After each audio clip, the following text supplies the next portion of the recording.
traditional boyfriend. What's going on? So Wait, what? yeah, Wait, hold I'm on. in an open relationship. Does your So I think that's boyfriend why know? maybe. Wait a second Yes, he now. knows. I'm not cheating on him, but I think I'm strict because I'm like, have a You're good not guy, cheating on blah, blah, him. blah. I'm not cheating on him, I that swear. He's changes right here. everything. All right, Adapt is here too. God damn, these guys are. This is crazy. Okay, I've never had a situation where I had two streamers that had to arrive at a point and they both Pledged came to on be time. open It's in crazy. assisting a. Okay, all right, ladies and gentlemen, we got our guests are here. Okay, our guests are here, and we're gonna get started on this this segment that is very near and dear to me that we haven't done in quite a while. For those of you who don't know, it's called CHADVICE. For the newcomers into the community, you probably have never actually seen. You probably might not have seen this if you are if you've been around for like the last year and a half, maybe last 2 years, because I haven't really done it. But today that changes. Okay, today that changes. That reality changes. All right, we got Vanillamace in the building. We got Adapt in the building. I just want to start off by saying, in a remarkable turn of events, I have two streamers that I asked to come on, and they were here on time. It is actually shocking. Now, I expected Vanilla to be on time. To be fair, I did not expect Adapt to be on time. Okay, I'm gonna keep it a $150. I did not expect Adapt to be on time, but we're phasing up. We're not phasing down. CHADVICE is back, and it's here. It's real. They're in here. You guys can come in if you want. Yeah. Yeah, pull up. He adapted. Yeah. He's never faked a trick shot, and he's also on time. It's like remarkable. Woo! Bro, I thought you would be late. I'm not gonna lie. I knew Vanillamace would be on time, but I thought you would be late. Nah, I had to show up. Yeah. I'm gonna warn you though. I am fresh out of surgery. Yeah. No, how I you know.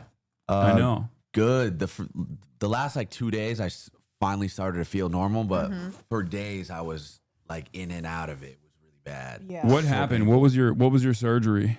Deviated septum. Yeah. So I was breathing like I was a mouth breather essentially, which is not good. No. They said I had like 30% What breathing if it capacity. helped you with your God, trick really? shots? Yes. What if it helped you with your trick shots? Yeah, I'm about to be at 100% oxygen intake. Wait, what if? over for Oh everybody. my god! Yeah, it's over. Well, Yeah, now you're gonna do even better. Yeah. It's If like- I got this far with one nostril, you know what I mean? Yeah. Yeah. Do you want something to drink? Yeah, there's a. Oh. It's down there if you want. You gotta open it though. You gotta bust it open. All right. Well, we got limited time, so I think we should move on Hop right into it. to CHADVICE. You guys know what it is. People have come from all around the world, all different walks of life, with problems that they are requiring solutions for. And I brought together some of the most brilliant minds that I could find on the internet to hold on. Here it is on air. Okay, to bring together. And my there was thousands of submissions. People were looking. It's been 2 years since we haven't done it, so there's probably a lot of problems. Wait, this is that the people first time have. you've done this in 2 years? Yeah, it's been a minute because Oh. I've just been doing nonstop news. So this week I was like, you know what? It's time to get back to like community oriented content that I Hell was yeah. doing. I did the census yesterday. Turns out we got old. Okay, CHADVICE begins now. Oh, we're back. Yeah, we're back. We're back to doing more fun stuff because I was doing like 8 hours of nonstop news every single day. So this is why I'm like, It's probably like a nice contrast for you. yeah. Yeah. It's good. It's Yeah. good to do. It's good to do fun stuff every now and then. Okay. All right. Where is it? All right. We're on air. Maz, you can pull people in if you want. You can pull our first victim in to give us what their problem is.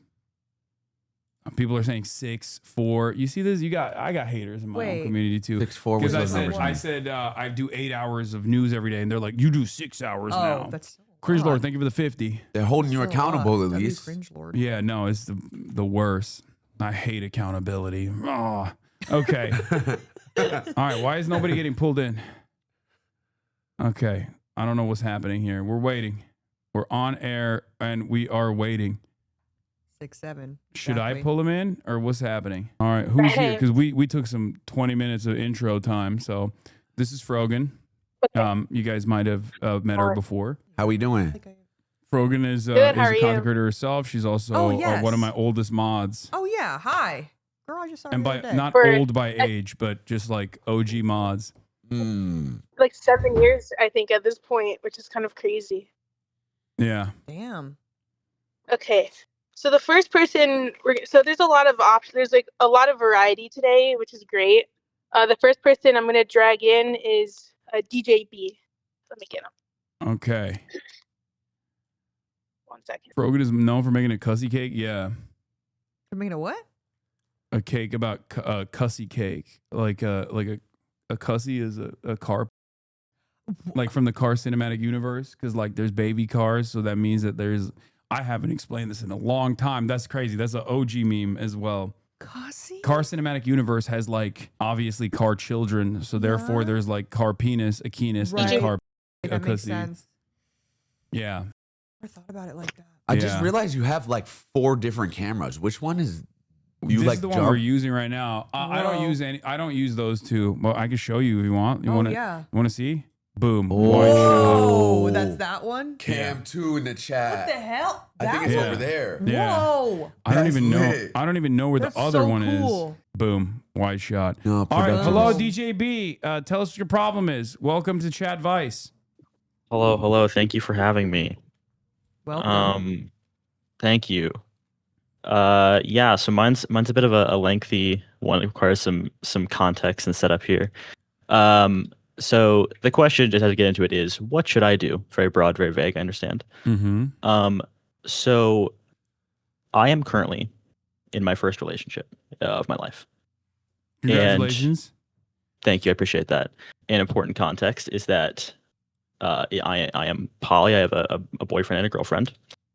That's what I'm and talking about. So I That's like your to first hear. ever relationship. That's what I like to hear. Yeah, that's right. That's right. You dove headfirst into a poly So relationship for the you have a first. boyfriend and a girlfriend. Yeah, but That's right, But, that's right. Okay, correct me if I'm wrong. So poly is separate though. They're 2 separate relationships. No, it is. Well, it is the term. Probably the most used term for it is throuple. Throuple. Yeah.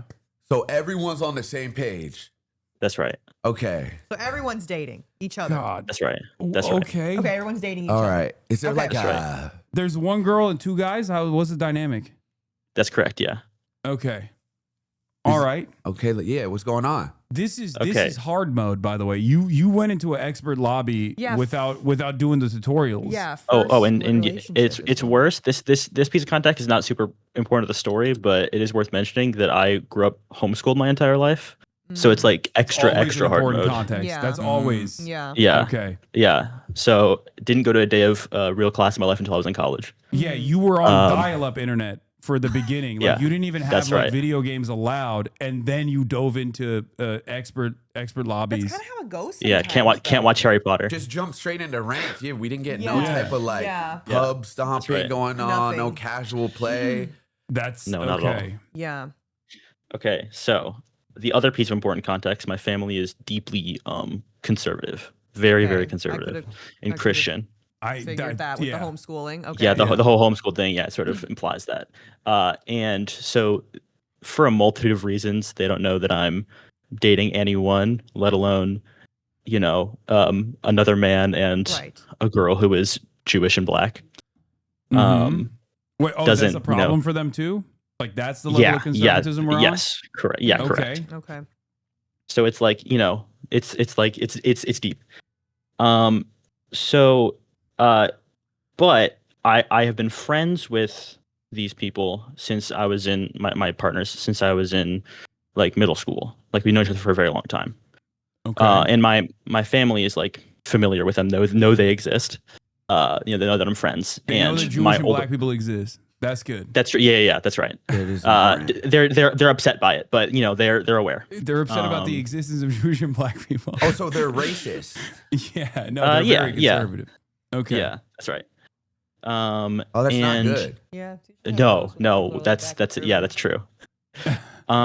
So my brother is also part of the friend group, or was, and my older brother, And when we were in high school, he pursued the girl that is now my girlfriend. She rejected him. Okay. And he is now Wait, your married. brother didn't go. Your brother didn't get homeschooled. No, he did, but like we knew her when we were at that age. Like, Oh, okay. So Yeah, you yeah. did, so you were allowed to do PvP, even though you were like trapped in a, that's a homeschooling situation. that's right. That's right. Okay. Is there- So, but your What's that? brother got dubbed. They never. Yeah, no, she Okay. she never liked him like that. were Okay. y'all going But- for her at the same time, or did you wait for him to No. get dubbed and then like how did that go? No. So we didn't start like talking until I was way older. Like, because this was in like I was like middle school, he was in high school, and so was she. She's a little bit older than me. So it wasn't until I was like an adult when we started like talking like that. It wasn't, honestly, I didn't even know that he had gone for her at the time. We're not close like that. But I've learned since then. Now he is now married, has been for like a year and a half, maybe 2 years. And I recently learned that he has started sending her unsolicited, inappropriate images of himself. Oh. Okay. Your brother is doing this. Yeah, that's right.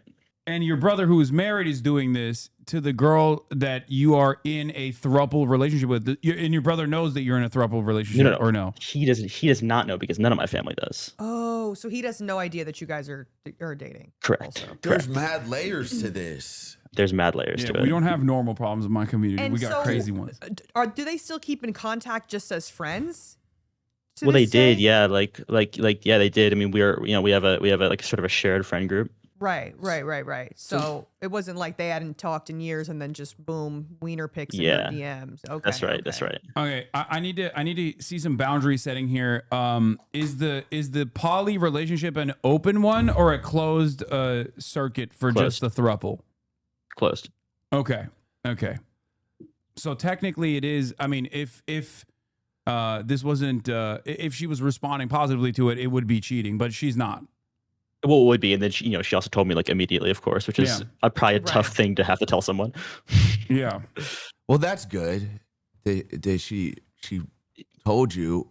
Was it just Yeah, I mean, unprovoked, just straight pics? Like, how does that happen? Yeah, I mean, basically, they chat. They're like vaguely friends. So like that's not like them talking is not abnormal. It wasn't crazy, but then he sort of just ran it, I guess. So now the question is, are you planning on confronting him? Well, so that's the tough part. Is so I live at home with Mhm. my parents, and this I think is my question. The root of the question, is what the hell am I supposed to do? How do you confront him about this without because there's fear of like, do I get kicked out? If they find out Yeah. what the relationship I'm in, there's fear of like, the repercussions of it could be significant and severe. And obviously, like, I feel bad for I feel bad for my sister-in-law, his wife. Right. That's also But- another. Yeah. No matter what, I feel like this is it's gonna get messy in some way. Whatever choice you make here, like it's gonna get a little bit messy, regardless. Yeah.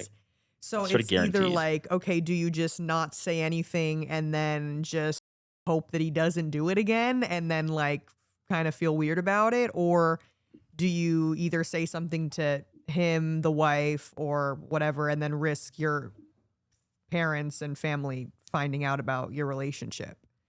So Yeah, so that's sort of the question, and it feels like I'm balancing like protecting myself and like my life, but also like because I'm also like in school. I'm not. Mhm. I'm pretty young. It's hard for me. I can't like. I'm not able to move out randomly. yeah. Wait, you're not Um, in school as in homeschool? No, I'm in college. Oh, okay. I was like, Yeah, no. And where I'm do in they college, but live? I like live at home. Where do your partners live? Near you or far? Together like an hour away, but that's not like crazy far. Okay. okay. Okay. there's two methods here. Okay. Yeah.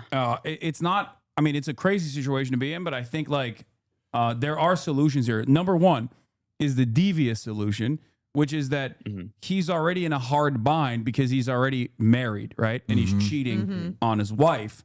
And therefore, you have leverage over him. If you were to take this up with him, he's not going to reveal that he's cheating on his wife. He's not going to like tell the family that like you're in a throuple or anything. There's also, you don't need to say you're in a throuple. You could say you're dating just this girl, which he's sending unsolicited nudes to. So obviously, people in the chat are saying blackmail, but I wouldn't use the term blackmail in this circumstance. I'm just saying that like blackmail. He did it. I don't know if you want to blackmail your bro though. Like your brother. There's important context. There's important context that I guess I left out. They know that the other two are dating. Yeah, like everyone knows that. Oh. I think there's a way you could confront him without revealing that you're dating her. Yeah, I don't even think what I mean? Yeah, I think you just pull the friend card and just be like, yo, like it's known that you guys are friends. You said that, right? Did you say that? Yeah. So it could either just be like you caring about her from like a friend perspective as well. Also, it doesn't matter. He's sending or unsolicited you dick care about pics the to her. marriage that your brother has. Yeah, that too. And it also too, I feel like if he is sending unsolicited dick pics to people that you know, and like this could easily get back to you, I don't even want to know who else he's sending pictures to. You know what I mean? Yeah. How is your relationship with your brother? Are you guys close? You guys talk a lot? No, he like kind of sucks. Well, obviously, but like he like beat the shit out of me my entire life. So like we're not like super close. So you were getting bullied in homeschool? Yeah, he's huge. He's 6'8", and so 6'8". Yeah. So it's a bit tough on that one. You gotta work on his hook shot. So you're or like in a gym or something. Yeah. Like, so you're also simultaneously worried that he might beat your ass if you were to reveal this information to him. For sure. But then if he is gonna beat your ass, you gotta be like, hey, bro, I'll really air this out. Yeah. Like I'll air. Really? Yeah. No. You don't want that. This We is can like, take it there. I think you need to. I think you need to stand up, put your foot down here. I Yeah, think you kind of have to be like, listen, I know something that your wife doesn't know, and that's just it. Okay, here's the bad advice that I could give you. Yeah. Use this to enact revenge. Now you have unlimited leverage over him. You could punish him for all of his bullying crimes as a 6'8" man, beating the shit out of you when you were growing up in homeschool. And you could just be like, hey, I have this secret and I will nuke you with the secret. Yes. And you should, one, stop doing that in general, and two, apologize and atone for your sins. Yeah, I think that's good advice. Unfortunately, Yeah. I would go that route as well. You can make him kinda like pay seems for a your piece of shit. Yeah, you can make him pay for your like cantina snacks and stuff in college if you want to.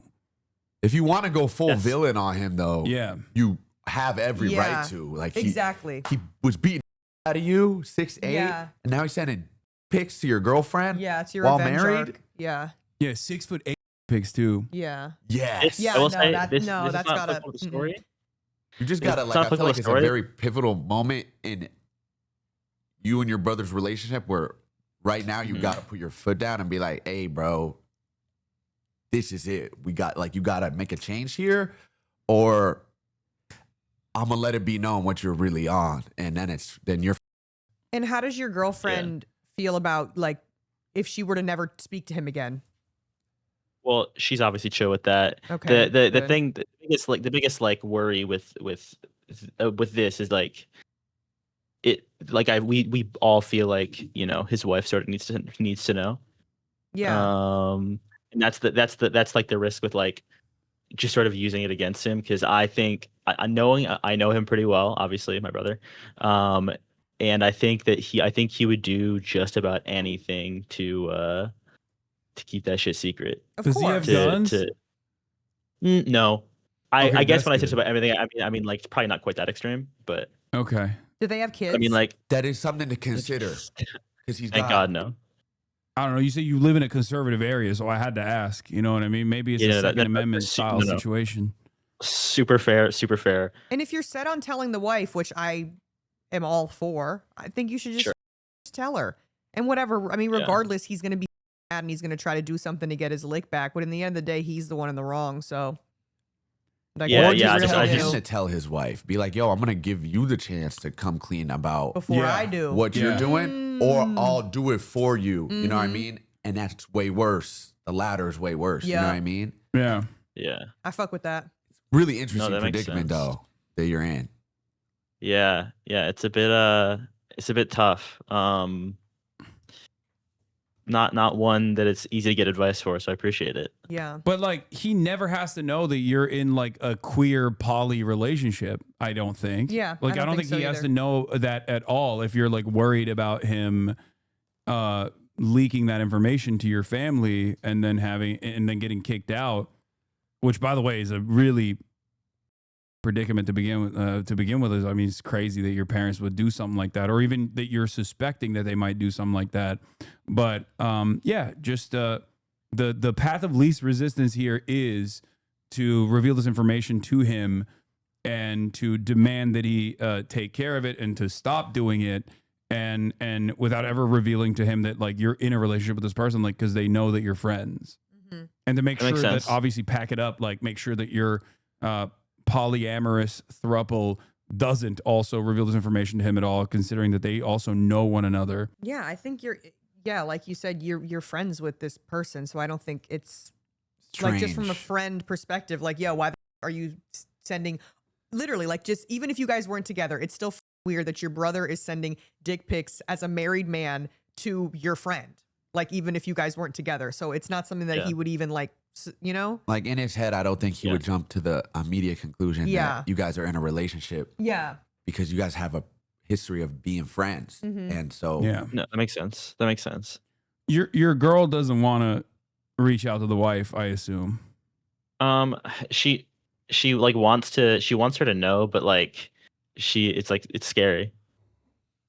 Yeah. That's crazy. I mean, that's just like yeah, sexual that's a criminal behavior that your brother's engaging in. Yeah. he's wild. Yeah, it I'm not is. gonna lie, your brother's wilding out. And I think he's doing way worse too with that y'all don't even know Yeah. about. facts. That's If that's what that's you probably know, true. Yeah. you gotta check him. You gotta just be like, listen, bro, Trust. like lock in or something. Like this is bad. Yeah. It's really Yeah. bad. Yeah. Yeah. And he's 6'8" and can't shoot hoops. Fuck. Yeah, that's probably Embarrassing. why he's just like focusing on mad. other activities. How are Yeah. you gonna confront him? Like IRL, maybe on the phone. I feel like this is important to consider as well. Mm-hmm. Because Yeah. he could That's just totally fair. resort to Um, just like trying to beat the shit out of you again, which would be really bad. How old is he, if you don't mind me asking? Yeah, he's like 25. Okay, but he is like he's not significantly older than you, I assume. Nah, like 3 years. Okay, all right. So the reason why I ask is like if he was like 35 years old, he's like probably not going to beat your ass. You know what I mean? He's too old for that kind of behavior. But 25, you're still in the range, I think. Yes. Yeah. Still in the range for fighting. Yeah. Just go for the knees. If worse comes to worse, tall people, myself included, we have a high center of gravity. It's you can do a lot of damage, knock him down like a tall tree. Or you could go on a Yeah. training arc and like learn MMA. You know Yeah, what I that mean? too. And like on the I mean, I don't know, low, I just gotta- like a year from now. bust out like a I got a triangle 300 choke if he tries you or something like that. I got a 300-pound bench, so I'm doing all right. Damn, what the fuck? You're a family of monsters, dude. What is in the water? What the I feel like this important information to disclose. Yeah, 300 wait, on the how- bench? You have 300 on the bench, and he was still beating your ass. How powerful is this monster? What's the power scale look like here? He's Now I'm 6'8", confused. bro. He's 6'8". What is Yeah. his bench? 6'8". How much does he weigh? He's got to weigh like 280. And is it like a lean 280 or like a you know what Nah, I'm he's got saying? like a skin. He's like a skinny fat build. Okay. Okay. Bro, you can take him. I think you could take him. Yeah. You could take him. I think you could take got him. I think it. my strat he's type 1 diabetic. I go for the Dexcom. Rip it out. The insulin pump. Yeah. He has like a Dark Souls critical hit shit. point. Worst case, yeah, you just like hack his Mm. machine. Yeah, Get that's into right. the tech I'm on the back Yeah, end. that's Yeah. a weak spot. Yeah, That's yeah, a weak yeah. spot. That's an exploit Yeah. for sure. That's good. Yeah. because- I Yeah. think you're I good. got inside yeah. knowledge. Yeah, I feel Or like just- we figured this out. Or just throw some donuts at him. You know what I mean? That's true. That's true. Yeah. yeah. That's Yeah. right. Get that sugar real high. Yeah. Yeah. Yeah, that's a critical hit. Give him a baker's dozen. Yeah, be like, oh, hey. Hit Yeah. Krispy Kreme on the way. Yeah. You do it at a cafe, okay, and you Yeah. swap out the lemonade from a diet lemonade to a sugar lemonade, and Yeah. depending on how the conversation goes, you just twist the, you just do a quick switcheroo when he's not looking, when he looks away. You go, hey, there's that girl that you were sending pics to, and he looks away, Yeah. and then you And then boom, boom, blow him swap up. it Mhm. if he's getting like aggressive with it, and then you Yeah, just that's right. feed him, you I just like dump him with that. the 'Cause with they the do that in the sugar movies push. too sometimes, where they give you the drink and the villain like, Puts a little something. yeah, and then like you low key get sleepy and you realize that you could try that just to weaken him. Yeah. Instead Not- of arsenic, not a bad- it's a full Okay, packet of that's sugar. arsenic. That's we're not saying you It's should just a full poison him. We're packet just of saying sugar. like there's plausible deniability if you swap his diet lemonade with the with the Yeah, real yeah. full strength lemonade. Full strength. It's crazy. Full Yeah. strength Real is deal, crazy. 100% Yeah. lemonade. Yeah. Mm-hmm. Yeah, I think it's Yeah. a good idea. Okay. So now you have your exit strategies as well. Do you feel like this was sufficient advice for you? Yeah, I think it helped a lot. All right. Well, thank you so much, DJB, for coming on and being honest with us about your insane anime style family. Mm-hmm. It's like Yeah. Baki Literally. family. There's It's mad got a lot. Yeah, and strings good luck. attached to what's going on, but Yeah. good luck, bro. I think you got it. Yeah, I think you got it too. I feel good All about right. it. Well, thank y'all. I appreciate the advice. I'm phasing the fuck up in real time. Hey. Yeah. My boy. All right. Hey, good to meet you, man. Good to meet you. All right. I'll see y'all. Bye. Bye bye. That was crazy. Mm.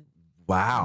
I mean, we do have a lot of wild stories. Like there's definitely a lot of wild Quite the stories that pickle. take place in this Oof, that is quite and we the didn't even pickle. get to address the fact that his parents are also racist. extremely racist. Yeah, that's just kind of a Yeah. given. There's a lot of And like disproving. Midwestern and Southern chatters in here that come from that background, and they're just like, That's what are just you how gonna it is. do? Yeah, it's unfortunate. Yeah. That's a Before we crazy get first guest. Our next guest we have, their name is Connor. Unmute, please. Hi.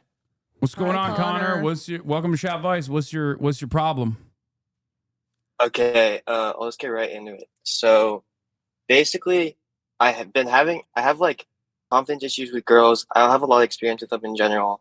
And basically I'm 20 but like all these confidence issues stem back to this one thing, which is I have a micro penis.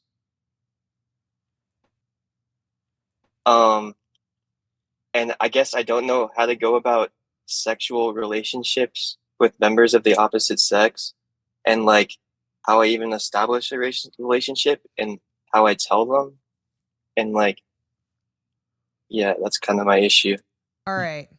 I'm gonna take the reins You here. got it. Yeah, yeah. Go ahead. Yeah. You know. We're not. Okay. Listen, I'm gonna say this straight up, and I'm gonna be. You got to learn how to eat out of some. Okay. Let's start there. Yeah, I'm not opposed. Let's start there, okay? Because there are plenty of men out there that got,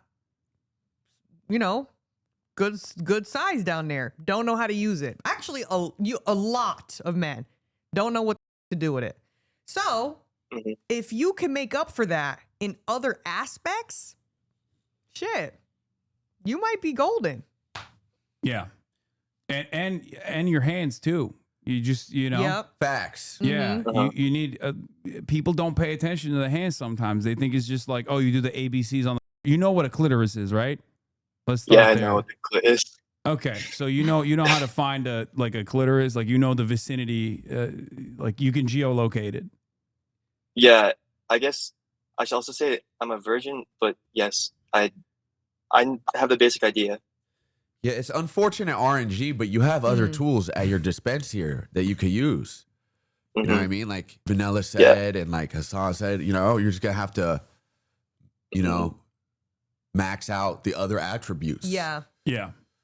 Because that's not, it's not something you should worry about as much, because it's like, that's something that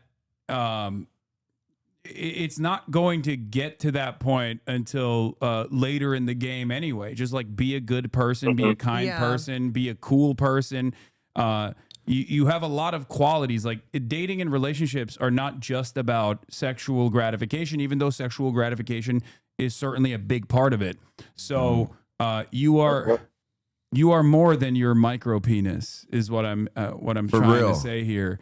And it's going to be hard to, it's I guess something that's like difficult to overcome for you right now, but eventually the more you go out and the more you date people and the more you like actively try to overcome the fear that you have, the easier it will get for you, and you will meet a bunch of wonderful people who don't care about that. That also too, honestly, that's I feel like in like more serious relationships or people that you're like actually trying to pursue, and they're looking at it as like the spectrum of like a relationship as a whole. They're not like, if that's what they're solely concerned about, like that's their one thing. Adapt. See, perfect. So. Just get that, max that out. Yeah, fast hands. Tier 2. And you're good. No, but yeah, I think there's definitely people out there that's not like the sole concern, and they shouldn't be the sole concern of a relationship. Also sex toys as well. Yeah. Like, you know, getting being able to eat well as a man, and also even utilizing toys, I think automatically boosts your status. Okay, you rank up instantly, because like a lot of dudes, and obviously communication as well, but like a lot of dudes are like still in 2025 worried about it, and I sometimes feel bad like giving this advice, because I feel like maybe it's better to gatekeep it, because like that's just, you know, it's good for, you know, don't reveal this secret to other people, is what I'm saying, chatters. Okay, because it just automatically levels you up. Yeah, for There's sure. tools that you could use outside of what you got, you know, gifted, you know what I'm saying? And also, one thing I would say, it might just be like a confidence thing in your head. If you keep telling yourself like, I got a micro penis, you know, that's how you're gonna feel. You don't have to like keep telling yourself that. Just like low key ignore it. You know what I mean? You still exude big dick energy. You know what I mean? Because then the second that you kind of like go into that shell of being like, you know, that's when, you know, you got to still exude like, okay, I'm the shit. Like, and you are, you know, it don't matter. Also too, like I said before, like there's plenty of men out there that don't know what they're doing. Every single woman I know has faked an orgasm at some point in their life. So don't think that all these guys are out here like, wait, really? Every single woman. What? No, you guys are like, no. Are we serious? No, not me. No, it couldn't be me. No, couldn't be me. I actually, one of my best friends, like, genuinely actually thinks that, like, a woman's never faked orgasm with him. Like, he's so convinced. I'm like, okay, you gotta be like, you gotta be kidding. Like, he's like, no, I really don't think so. I'm like, okay, I'm gonna let you have that. But, yes, but, so don't think that, you know, everyone out here is putting down that work, because it's really not always that. Yeah. Penis size is only as important as you make it. Okay. Yep. There are so many. First of all, let's be real. We live in a society that is patriarchal, so men don't really try too much. Okay. So the bar is fucking really low. It's on the floor, gang. Ridiculous. It might be ridiculous. It's so easy to clear, I promise. So like, you know, you do a couple different things and you're just like you're boosting your stats in other avenues, and including in the bedroom with the things that we just told you. Like, you're set, you're fine. It's not even a problem. And if someone makes that a problem, then they're not a good person. Yeah, that's one small element of a relationship. You know what I mean? There's so many other categories and like components that I think that you can control. Also, you should can't be focus on. that insecure about it if you're just blasting it. You know what I mean? Like Well, clearly, it's good that you've like this is- overcome that first hurdle here. I mean, this is like the first time I've ever told like anyone like straight up. I kind No of one. though. If I were you, I'd be like, yeah, I got a micro, and what are you gonna do? Beat my ass? No. Like, what are you You gonna do could about it? stand I would on tell it. everybody. Yeah. I would stand on it 10 toes. I would tell everyone. Honestly. Let everybody know. Mm-hmm. Well, that is something that I, in my experience, I've seen from dudes that have micro penises. Like, they usually do go in the other direction more often than not, more often than you would think, where they're just like literally are forthcoming with that information. Mm-hmm. Yeah. So there is that side of it as well, Yeah. because it's just Yeah, like okay. not something you can do anything about. You know, it is what it is. Yeah. Who cares? Yeah. Yeah. And that's also, it. you said you're a virgin, so you haven't even really got to that experience Yeah, yet. you don't even know. You don't So- even know if you Yeah. have a micro penis. Do you watch? Yeah. Okay, see, that's the thing. I feel like you all like you being Yeah. a virgin. That's really all you kind of have to compare it to, and that's also like a whole nother conversation in itself. That like that's also it's not real in that Yeah. sense. You know what I mean? Yeah. Also, they do like crazy angles and stuff. Like CGI, listen, all types of shit, I filters. know a lot of porn Mhm. stars, both male and female. Let me tell you, Mhm. okay, like they're the sizes that you see on there is actually just camera angles for the most part. Like they don't have, giant monster pieces in the way that it looks like on porn. Those crazy fisheye lenses, Mhm. bro. Yeah, for sure. A lot of women don't even want that either. Like yeah. that's too much. What am I do with all that? Like, I'm sorry. Get that away from me. Like, you know what I mean? Sometimes, Mhm. it's too much. So just don't worry about it. I think you're gonna be just fine.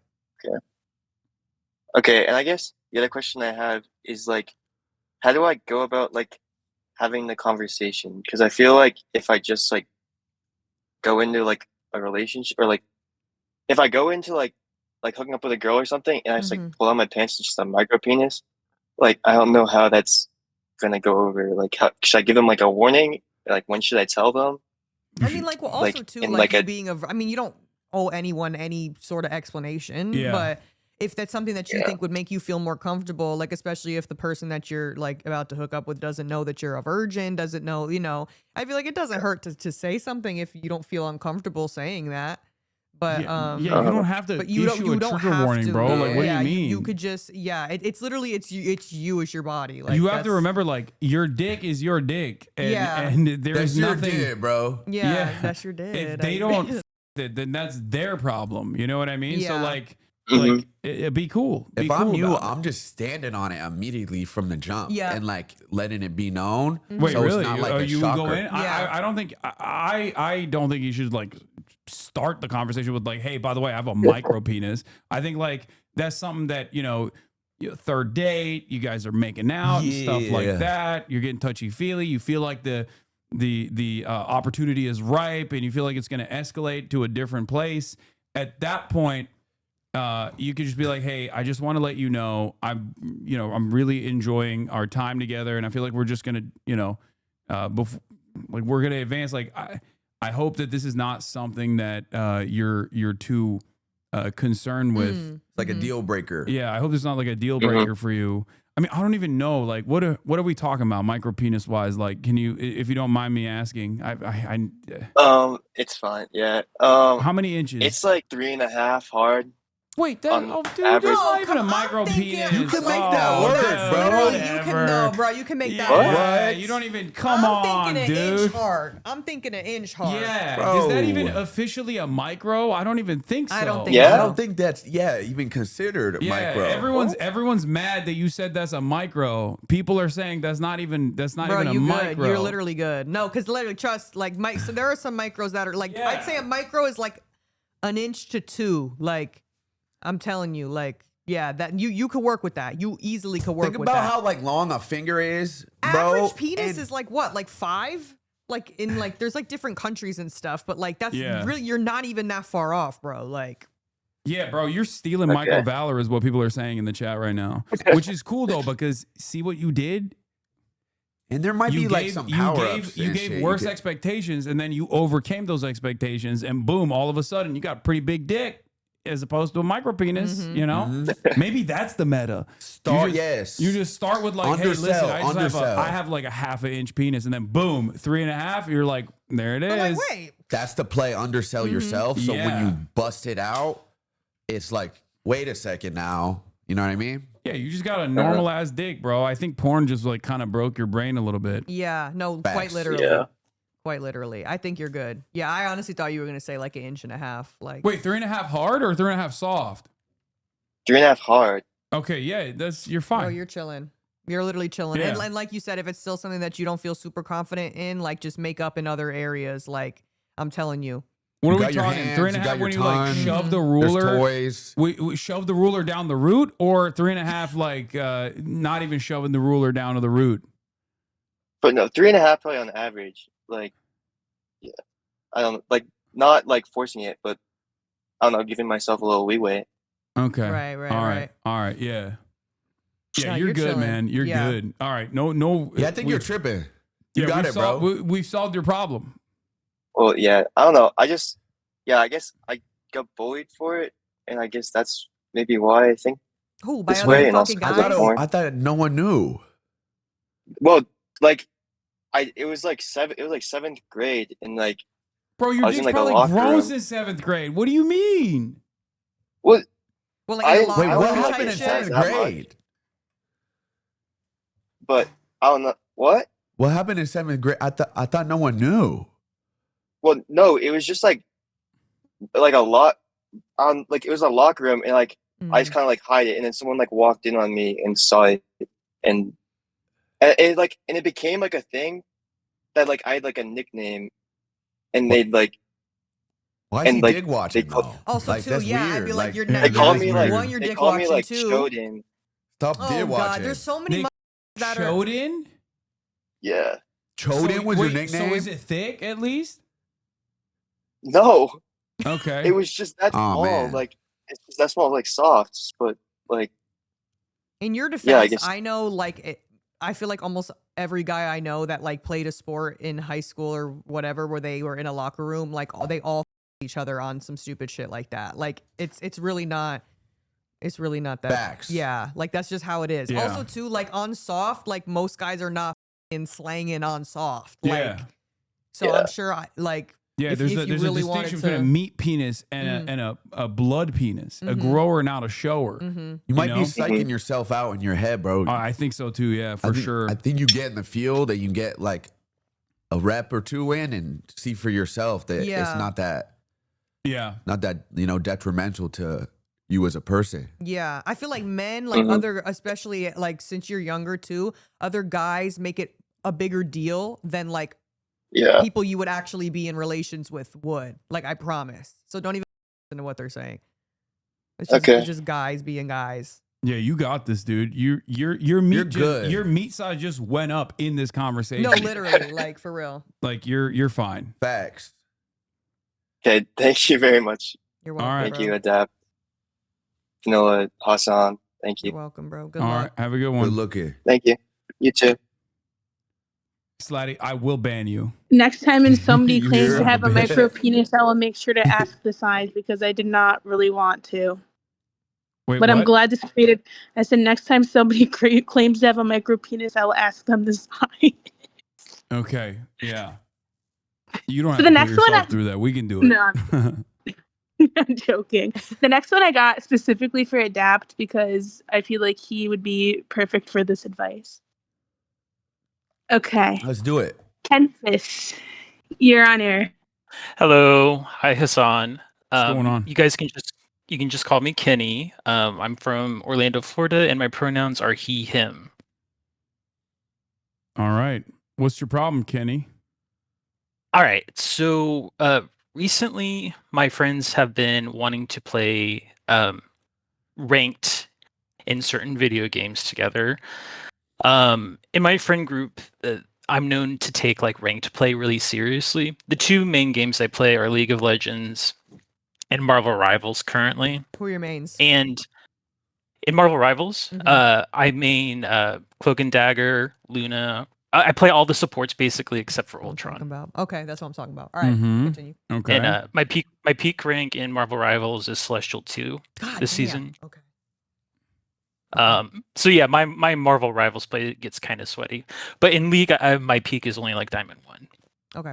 Anyways, this is kind of a situation of my own making, because for the longest time, my friends knew that I didn't want to play with them because I would just tell them, I don't want to be toxic towards you guys because I love them, they're my friends. And as a League player, that kind of makes sense because you play League, you're toxic. It's like a duck to water. You know what I mean? Mm-hmm.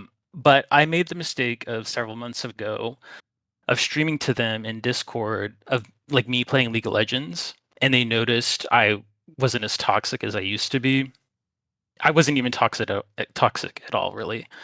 This is something I've kind of been working on as part of like my wellness journey to sort of not be such a shit online during ranked play. Even though I love playing ranked and I love winning, I take it very seriously. So my question is, how do I navigate, telling my friends that I don't want to play ranked with them, or even like the casual modes with them? Wait, you don't even want to play casual with them? I don't play. Like I play casual, like when you have to level up. If there's like account level requirements to play ranked, I'll play casual mode then. But no, I don't do any of that custom mode shit. I think it's or very whatever. understandable.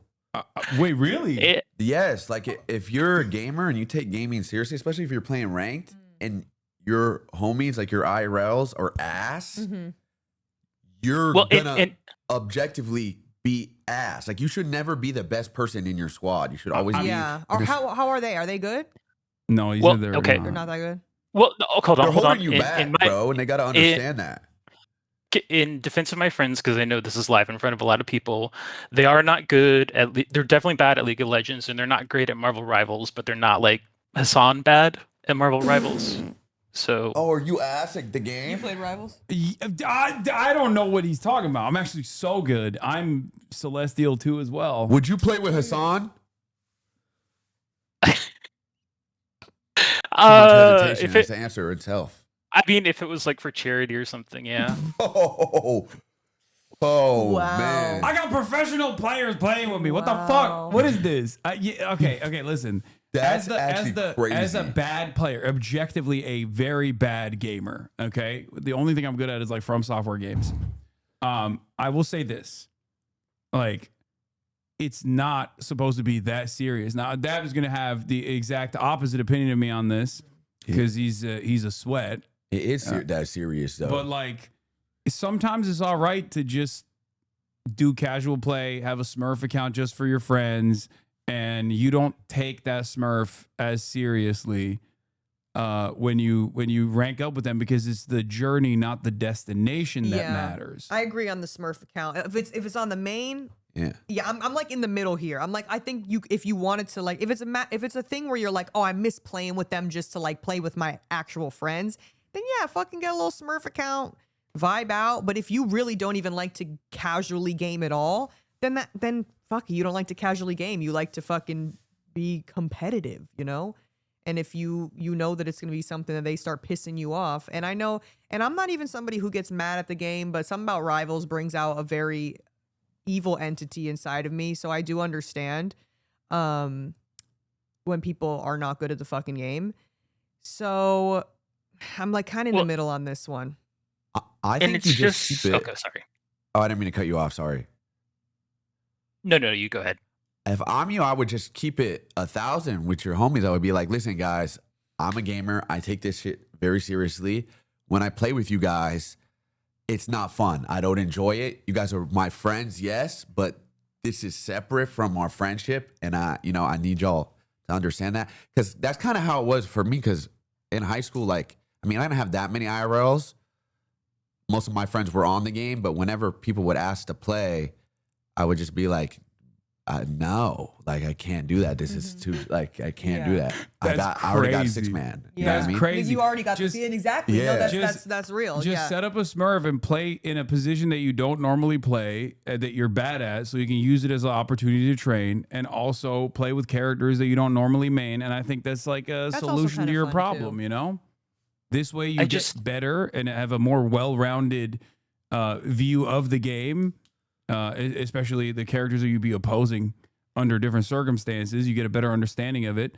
And you can also train your friends in the process as well to become better gamers. Well, I guess the problem then is like, what if they're untrainable?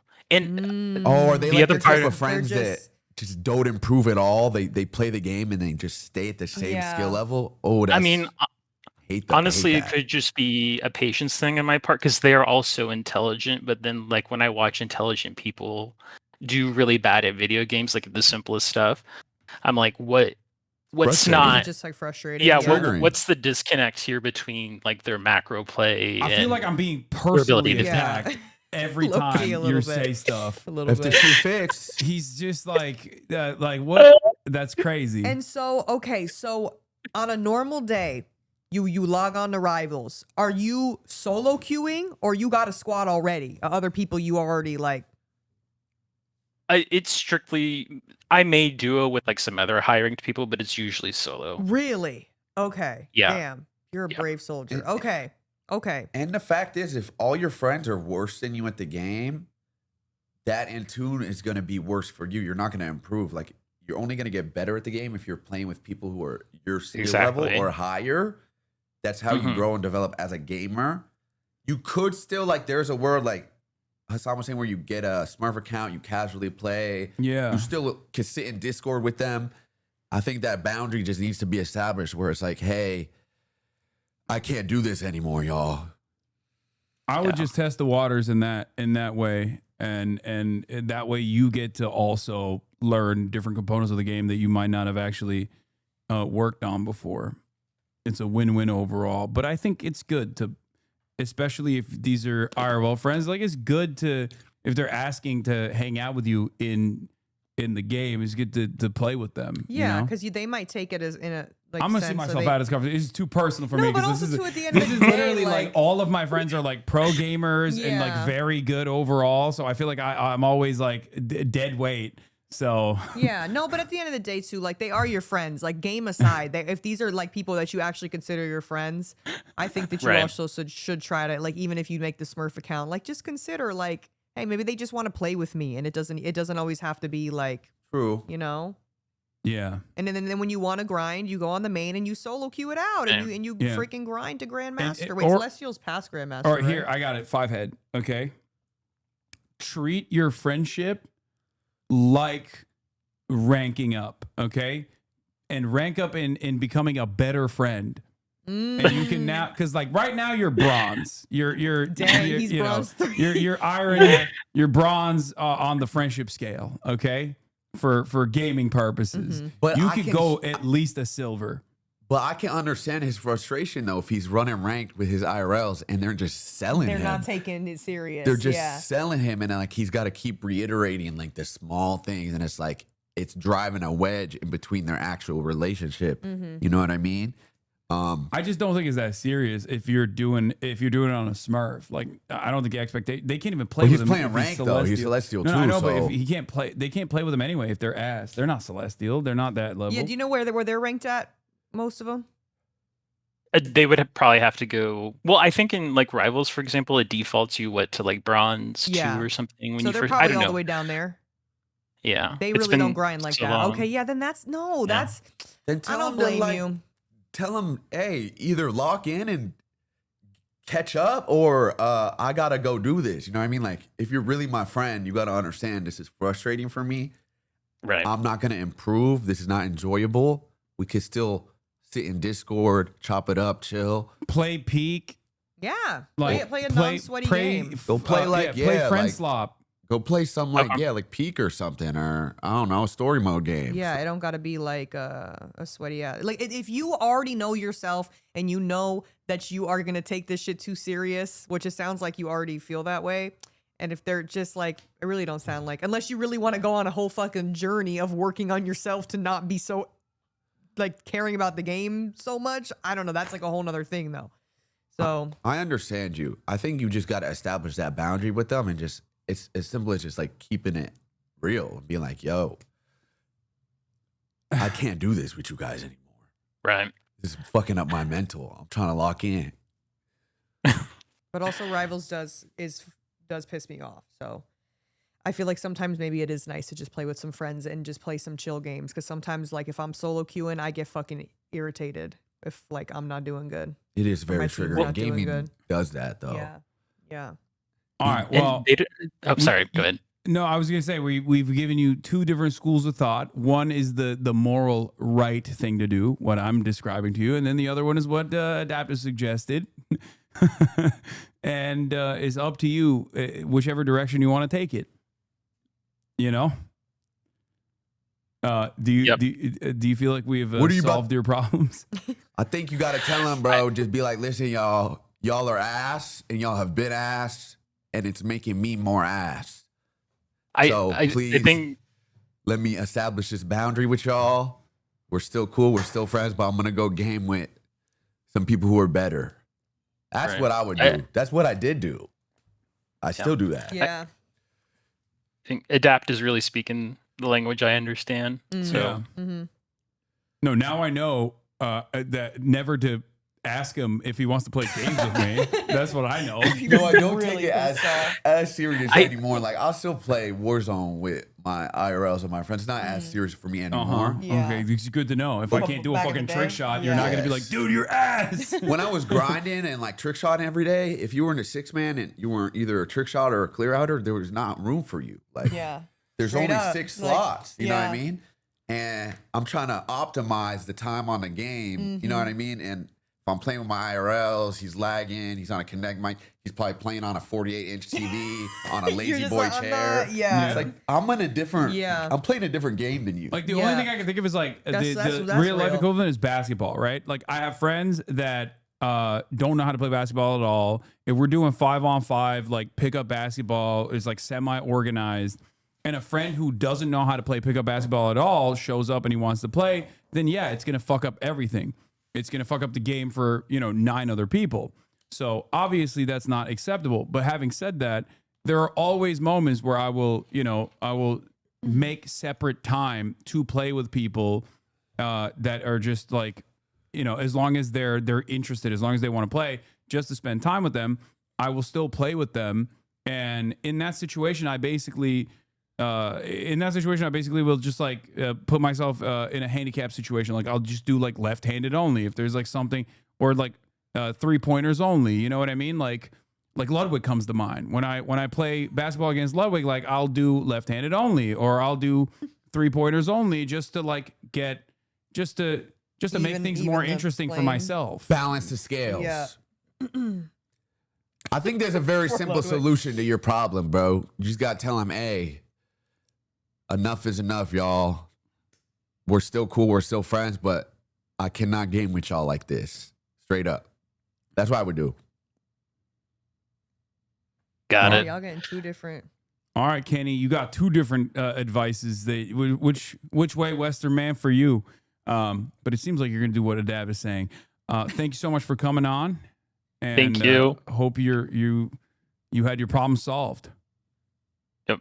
Thanks. Good luck, brother. Good luck. Okay, the next person is they want to go by Soap. Okay. Soap, you're on there. Hello. Hi, Soap. Hello, Soap. What's up, Soap? Nothing much. Thanks for having me on. So basically, my dad is a passport bro. What's that mean? Yeah. Ooh. Like a white man who Oh, goes to other countries. to Yeah, for like To sex what? tourism, to essentially. have Yeah. sex with women in the countries. developing world. Yeah. Like it's Yeah. There's a bunch of people who feel like they're ranking up just by like having an American Oh, passport. he's It's like, Yeah. VPNing. yeah, yeah. I get it. yeah. Yeah. I get it. Going now. around, yeah. So for context, he has like an 100% batting average of cheating on wives. Okay. Oh, he's had multiple. Yeah, yeah. And so I had always sort of told myself, like, if he introduced me to anybody younger than me, like, that's it. Like, can't stick around in that situation, like, full cutoff sort of thing. Very But the other understandable. day, And the how other old are day you, if you he- don't mind me asking? I'm in my mid-20s and Okay. he's in his like 60s. Okay. So the other day he told us he's quote unquote getting serious with someone who is around my age. And like now that it's happened, like I sort of, had a feeling it was gonna come, right? But now that it's happening, I'm like, do I keep that boundary and like do what I always told myself I'd do? Also, like, how much or should I even tell him how much what he's doing frustrates me? Both from like a personal and epistemological standpoint. Yeah, I feel like, one, it is fucking weird to be dating someone that's the same age as your daughter, and don't let anyone like convince you that that's not weird, because it is. Also, is this woman also from another country? Yeah. Okay, yeah, so Southeast it's kind of Asia. seems to be giving a little bit of either a 90-day fiance kind of a thing, or he just has money. Is either of that sound like it could be like 90-day fiance-esque. It's very met her on, 90-day like, an app. fiance-esque. Okay, yeah. So Yeah. unfortunately, I feel like in situations like that men like that can't differentiate that, like, that woman actually doesn't really probably care about him for him. It's like obviously just, she's looking to get something out of this. And he will die on that hill, unfortunately. I feel like he will probably die on that hill. So no matter what you say, I feel like he's probably not going to hear you out. But I do think it is still worth telling him that, how you feel about it, and maybe potentially cutting him off. So I mean, how many more years realistically does he have in action here? He's 60. yeah. Facts, You can though. just kind of ride it out, I guess. And by that I don't mean like he's gonna die, chatters. Okay, I'm saying like, how many more years does he have doing this exact thing? Yeah. How much game does he have left in him? You know what I mean? Yeah. And I feel like He's gonna Great retire question. the jersey eventually. if you told him there's no way that he's unable to see it from your perspective, Hub, that would be weird. That if you're introducing me to someone who you're like considering pursuing a real romantic relationship with, Yeah. and they're my age, And you don't think that's weird? That's Yeah. weird. Yeah. Like, Yeah. you know what I mean? Like, there's no way he can't see that. And if he can't, then like you said, that it might be time to like No, I think it's dub it. having an honest conversation with your dad is definitely healthy in this situation, especially because like you've already set up a boundary for yourself, and if he's already violating that, I mean, it seems like he's violated it even before the fact that Yeah. like he's now going after women that are around your age. So it's perfectly valid for you to have a conversation with him, an honest conversation, and be like, listen, you're 60 plus years old, like, don't you want something sustainable? I feel like you've tried this a lot and it hasn't worked. Like, what are you getting out of this? You're not getting anything healthy out of this. Like, you need someone to take care of you. You need someone to have like a sustainable, healthy, long relationship with. So obviously, like, if you keep doing this, like, I feel very uncomfortable. I might not be the person that will be there for you at that point, because I've it's caused me to think less of you. Yeah. You know? Set that boundary. Yeah, that's Yeah. very helpful. Thank Set you. a hard boundary. Be like, no one under the age of 30, please. And also, too, I feel like it also kind of gives a thing where I don't think he's, he knows what he's doing. I feel like it's something where he thinks maybe he has like some sort of a advantage over these women, because maybe there's like a little bit of like a language barrier or whatever it is, where he probably feels like, oh, like since you said he's been married to in the past as well. Like, How many times it's has he like been married? He's dead-ass exploitation. Yeah, smurfing. yeah, like He's it's just smurfing. disgusting. How many times has he been married, if you don't mind me asking? I'll just say less than 5. I want to keep it big, but God. That's Damn. mad marriages. Yeah. And were his other previous marriages also women from other countries or no? only one of them. Okay, see that's why I'm like, okay, he's probably like, well, the bitches in America, like, or wherever you're from, like, just They don't. they Me don't out. me. I gotta go somewhere else and That's take advantage usually- of these yeah. other women, like in other That's- countries. Like one thing that you can ask him, because like, look, the reality is like he very clearly does not like it doesn't feel like he respects women, right? Mhm. And you could try to help him understand by being like, how would you feel if, I don't know, some like Russian millionaire or Chinese millionaire was sweeping me up and he was like, Your age. you know, he Yeah, was your it age. is Like, like how would this. that feel? Like, you can understand how I feel when I see you do this stuff. Yeah. Like, try to humanize the Yeah. people on the other side. Because I feel like he'd have an issue with that. You know, And ultimately, I think if he respects you and cares about you enough and your guys' relationship, he'll hear you out and see it from your perspective and be like, whoa, this is clearly an issue for you. Let me respect this and like adjust accordingly. Yeah, hopefully. Yeah, it's just a matter of now, like how I think, yeah, having the conversation is definitely worth it. But it's more of a thing where it's like, okay, now what am I gonna do with how he reacts? Like once he reacts either one way or the other, now how am I gonna go about this? And I do think that if he's not really hearing you out, that you should just Then you ice set it. a boundary. Yeah, you can just like it you and just ice it, like I said, and Yeah. see it to its inevitable conclusion until he has to medically retire his jersey, Yeah. Yeah. put that up on the rafters. That's a good way to put it. Awesome. Well, thank you all. I really appreciate it. You're welcome. All right, Of course. thank you for coming on, Soap. Of course. Okay, the before I do the next person, you want to go for about like an hour or so more? When do you have I to just leave? want to. I let said me till see. 4, but that's for adapt. Yeah, I gotta go a little sooner than that. Let me see how far away. This is kind of a vibe. It is honestly. a vibe. Yeah. I would stay longer if Like- I could. Yeah, no. These she's segments where busy. you're like more, I feel like it's more intimate with your audience where you get to actually talk to them. Yeah. And it's just cool. I can't believe you haven't done this in 2 years. Yeah, there's a lot of news happening, so I just never really had the time to do more like community stuff. This is what I used to do all the time. I used to do this. I used to do like community memes, things like that. I used to do PO boxes, like all the stuff. But I've just been so locked in for the past 2 years, nonstop, and like all politics that I kind of moved away from that. Even the gaming stuff. What's your favorite thing to do on stream out of all the things? I probably still think like my favorite is like going to like an IRL protest or something. Mhm.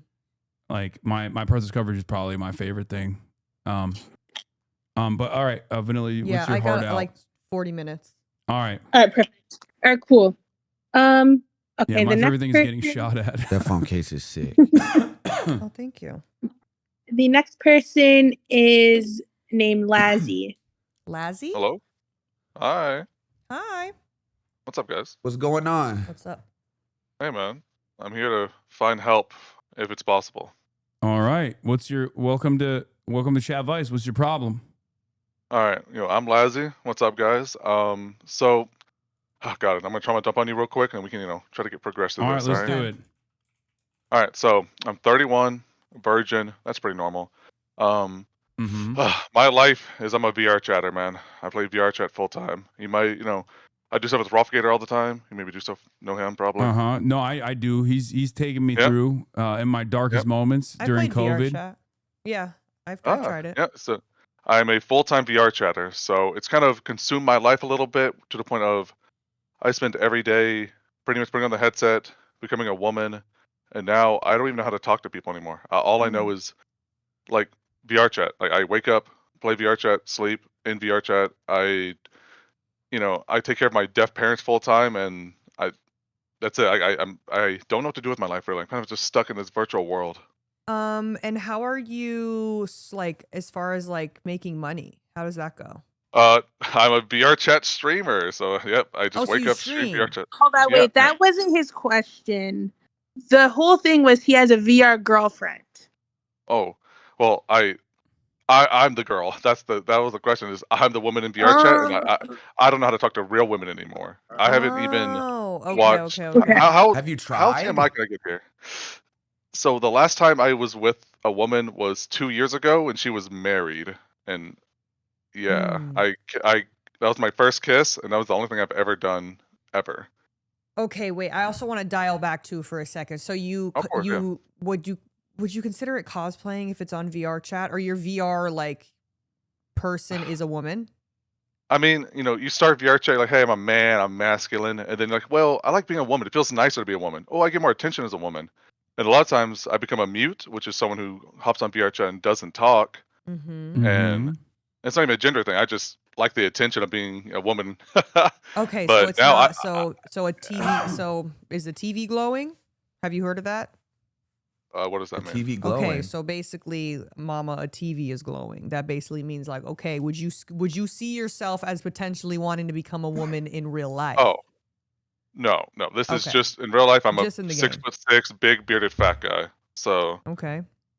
but I get to the point where I haven't even off to like real life porn in 5 years. I can only get it to virtual stuff now. That's how like lost. And you can only get it off to virtual stuff as a woman. While you're on the game, like Yeah, I mean, I literally look up like VR chat, or a lot of times they have a thing called ERP, which is erotic role playing. Mm-hmm. And Oh, people will where do it you- together, like kind of a thing. Yeah, I've heard of that. and that's all I do. And so I've got it. So in my head is, why do I ever need real sex when I can just put on a headset and have sex with Yeah. another virtual woman? You know? Yeah, well, that's the problem is that it can like it is so real, and it can feel so real, and you can like make connections with these people on here, but like, and it feels real because like it I kind get of so is immersed in a into it. virtual sense, but like at the end of the day, like going outside and like having real life sex and real life interactions with actual human beings in public is like 10 times better. And I feel like it's probably more of a thing where, are you like nervous or like scared, like because it's been kind so of. long? I mean, I live in like a very small town in the middle of nowhere, Texas. So I don't have a chance to interact with people. I literally wake up, I play VR, and I go to sleep in VR. Every day is just in VR. I don't go outside. Outside of taking care of my parents and the deaf community and stuff like that, I do like translator work. Yeah. Outside of that, I don't have any you don't like interaction. go into like get groceries or like eat food outside or like- Unless I'm taking care of my parents, I go outside maybe once every 2 weeks. Really? I think So if I'm you, I would increase that for sure. Yeah. I think that's the Just like first step. let's get the just- volume up a Just little like bit. vitamin D, like just let the sun hit your skin. Yeah, a like, little bit you of know? grass touching. Yeah. yeah, But not too much. You might get sunburnt. Yeah. Yeah, I've been out in a while. I get it. I don't know. But I feel like I'm like I've gone lost in the sauce. You know, I got too deep into it, and now it's over for me. Like, can I still come back from this, or like, am I just like locked into this virtual No, world? I think you like you gotta take it day by day. You know, it's not like I don't think that you could like put the VR headset down tomorrow and then you're just like go cold turkey, no VR. But I think you just got to start doing shit. Even if you just, and I know you said you live in a small town. Well, obviously we're in LA. There's like something to do on every corner. So I'm sure it's a little bit different, but there's got to be like at least restaurants, or even if you just go pick up some food and like go sit in a park and eat it or something. Yeah. Like, For sure. just something. Or get just a to- gym membership. or, yeah, for gym sure. membership. Like that's just, and not even like just to. Because you don't have to interact with people at the gym, but you're in a social environment. You know what I Yes. mean? Big Like people. you could develop relationships. You could like add that Absolutely. as part of your routine where you do leave the crib.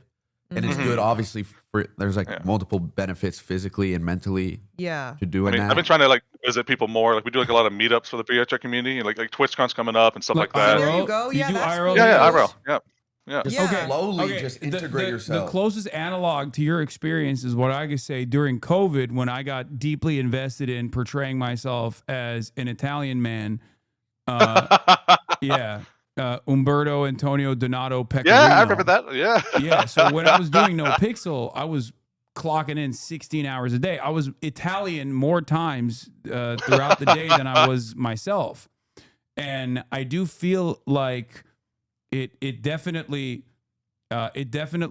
made me a less healthy person, both physically and mentally.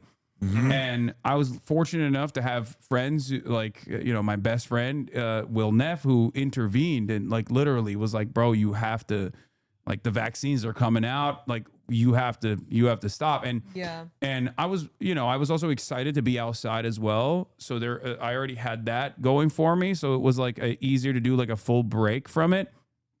But I would say for you, I think lowering the amount of time that you do and just like almost treating this like a video game and having expanding on the days, the time spent outside slowly but surely would probably be very healthy start.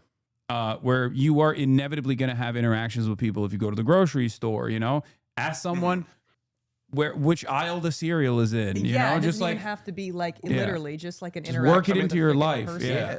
Small things, I like feel like little it's so hard. baby steps. You know what I mean? I feel like it's become so hard for me because like if I just played VR chat for like fun, that's one thing, but it's like my job at this point. Like I'm a VR chat streamer, so I literally stream it all day. I go to Raffle Gator stream, do stuff for him, and so like pretty much throughout the entire day, I'm doing something that makes me money. And like I take care of 2 deaf people full time, my parents. Yeah. Right. Yeah. So, but you gotta take care without of VR yourself Yeah, you too. got to take care of yourself Oh, because God. then, also I feel like it's good to set those boundaries and set like a schedule. I feel like if you're somebody who like seems to do better with a schedule, I know I am. Yeah. So, if you could just be like, okay, I'm going to stream XYZ these days from this time to this time. Also, too, for the people that watch you, I feel like it's better because they know when to expect you. And not everyone is also able to watch 24/7 as well. I don't think you should be live all the time. I think you should set it to. Yeah, I've been consistent almost 50 days now, streaming every day. So That's crazy. Like, oh my God, that's a lot. crazy. Yeah. Yeah, that's not and I very know a lot of healthy. people who do like the subathons and stuff. I'm like, yeah, me personally, I'm not built like that. I'm the one who's telling you, like, dial Yeah, back Mr. because I streams do every day. Yeah. I good stream news- every day, but it's not, the only way that I have been able to, people are saying, says you, the only reason why I am able to maintain like a somewhat healthy outlook overall and be like relatively normal in spite of like clocking in 7 days a week for, 8 to, now it's a little bit lower than that and chatters make fun of me for it, but like 8 to 10 hours a day for most of my career is because every single moment that I'm not live, I'm spending time outside with my family. Okay. I'm spending time with my friends. I'm Balance. experiencing the world, and I have other goals outside of this that I've set for myself, whether it be like physical goals, learning a new skill, things of that nature. And that keeps me grounded. And Maya, stop talking shit. She said, can't Maya's ball here. for shit though. I destroyed her. I don't know why she's talking shit. Did you guys hoop? Yeah, we hooped. I saw clips of that. I will say though, to add on to that, it sounds like you're self-aware enough to recognize that I know what I it's am. an issue. You know what I mean? Yeah. Which is better than most people who are in that position. They Listen, don't. some people get recognize very the issue lost in until- VR chat. Yeah, step one is admitting it. Yeah, admitting that there's Yeah. a problem. So So, you- hey, So you know you're already halfway there. shit needs to change. Now I think it's just about taking that action. Yeah. and, You're like, also Take 6'6". I'm just so worried Get that your I ass won't on a get, like- Yeah, you basketball said you're court. 6'6". Come Wait, on, you're bro. 6'6"? Yeah. dog. As I'm big Yeah, as come on, The bro. Lakers need you. Yeah. I've been working Go on to LA myself. I've worked on. Fitness. Listen, Put I've been some like riding fives. bikes. Listen, I've been trying to work on myself. I just think like I'm social as hell. Like if I go to a real life situation, no one knows I'm a woman online. I can be Yeah. social, I can be normal. Yeah. My biggest thing is I feel no more sexual attraction towards like real people anymore. Raffle Gator's like calling you out, by the way, in the chat. He said he would literally die. He almost died doing a warm up in a workout stream with me. that's true. So me and Rob did a workout thing together. I was at his house. He was trying to get me to work out, like work my life better. And I have a lung condition where I have very, very small lungs. He didn't know that. Worked me out a little bit, and I literally passed on his couch and almost died from a very mild workout. Damn, you almost got So- rhabdo. Okay, so maybe we don't join the gym today. But you Yeah. but back to what you said is that you have now you said that you don't get aroused with people in real Like real life people, anymore. yeah. It's only, that's another thing too. But that also goes with a lot of other things. And it's at the end of the day, you do have to admit that that in itself is kind of like an addiction because a lot of people who have like porn addictions, like also cannot like, when they're having real sex in real life, sometimes cannot like get off without there being some sort of like having to watch porn or, but it is, it's like a little thing, like a kind of like a dysphoria kind of a thing. But I don't feel think like that I it's just like can't a get off permanent unless I thing. see I would also entertain all options. You know what I mean? Just maybe put on a dress. Maybe you like it in real life. No, There's and nothing that's what wrong I'm with saying. that. Get a little freaky. Like, I mean- play around a little bit with Yeah. it. Like, it don't got to be some normal, I've like, tested it. vanilla sex. Oh, Like, you you have? could. He said he I've tested tried it. doing stuff. I've tried like hooking up with guys, didn't do anything for Mm-hmm. me. Tried hooking up with women, didn't do it for me. And now it's like I Have live you put ever up. thought you're asexual? Yeah, you could be ace. I mean, I'm asexual, but I really like off in VR chat to anime women. So I don't know, man. Like I'm Yeah. fucked. You need to find someone who can match your freak. Like maybe, Yeah. maybe Exactly, you like yeah. do VR IRL, like you know furry stuff or Yeah. something. Yeah. I don't know. Listen, I'm not that bad. Hey, Your hey, friend. I'm not a furry against guys. I promise I'm Your normal. Okay. counterpart in the VR Oh my world. Yeah. It's just freaked out Freaked on out. the game. I like that he said being a furry is That's where he too draws the far. line. He's drawing the Hey, line. hey, of hey. That's crazy. Listen, okay, here. How about that? I'll tell you the weirdest thing I do right now is so my mom's deaf and I live in her house. I'm in the living room, and because she's deaf, I don't know when she's coming. There's very sneaky people. Okay, so I have Uh-huh. a bell attached to her door, so when it rings, I can stop off in VR chat. So Oh my god. Oh, Got my in the head. living room. Oh my god. Lord. Oh Bro, man, move the setup to a different area. Oh no. I'm in the living room, man. I do everything in my living room. I guess where I do everything. Okay. So you have a We bell actually- that like gives you like an audio cue. Oh shit, mom's on the way. Oh I gotta shit, stop put my away. shit. Yeah. Yeah. Crazy.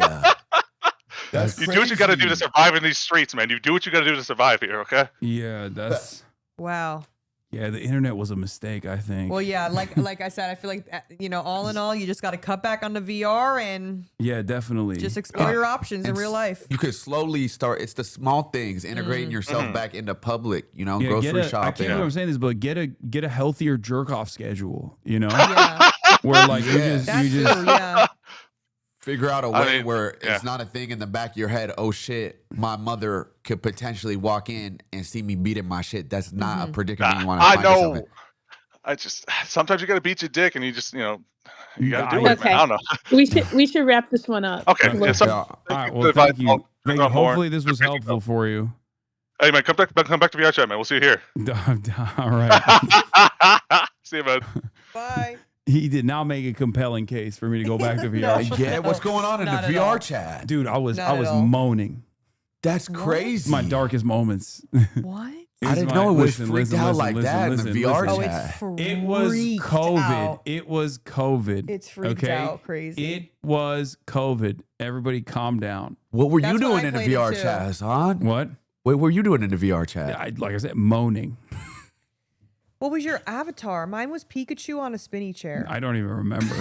I just, I blacked it You out of my brain. disassociated. I was doing freaky You were stuff. just So I was Raffle Gator is a real freak. He ran a strip club and Yeah, I remember the strip club one. drinking breast milk. I mean, I don't think that is as extreme as what bro was talking about, though. Okay. All right. Well, who's next, Morgan? Next person. First of all, I'm going to say shout out to Marcus, the best thing to come from the VR community. The next person is TK Yap. Okay, TK, you're on stream. Okay. Okay. Hi. Hi. Hey, My TK. name is TK. My pronouns, I use all of them. Mhm. And yeah, I got a story that I could use some advice on. Okay. All right. Let's do it. So about 12, 13 years ago, I was homeless for a little bit, and I started seeing this person while I was homeless. Eventually, I got housing, and it felt weird, like not, sharing that with someone who I was seeing. So I had that person kind of move in with me, and then it was all kind of really quick. So eventually, the relationship like went really fast, and then it just kind of fizzled out. Wait, can I ask really quick? Was Eventually- that person also unhoused at the time? Yeah. Okay. So, yeah, things just kind of went downhill eventually, just too much at once. Mm-hmm. At some point, like I came home one night, like she was gone. And I was like, "Hey, where are you at?" She's like, "Oh, I'm okay." I'm like, "Cool." And the next day, I came home from work and like, just all of her shit was just gone. Mm. And Mhm. so I don't hear from her for like a long, long time after that.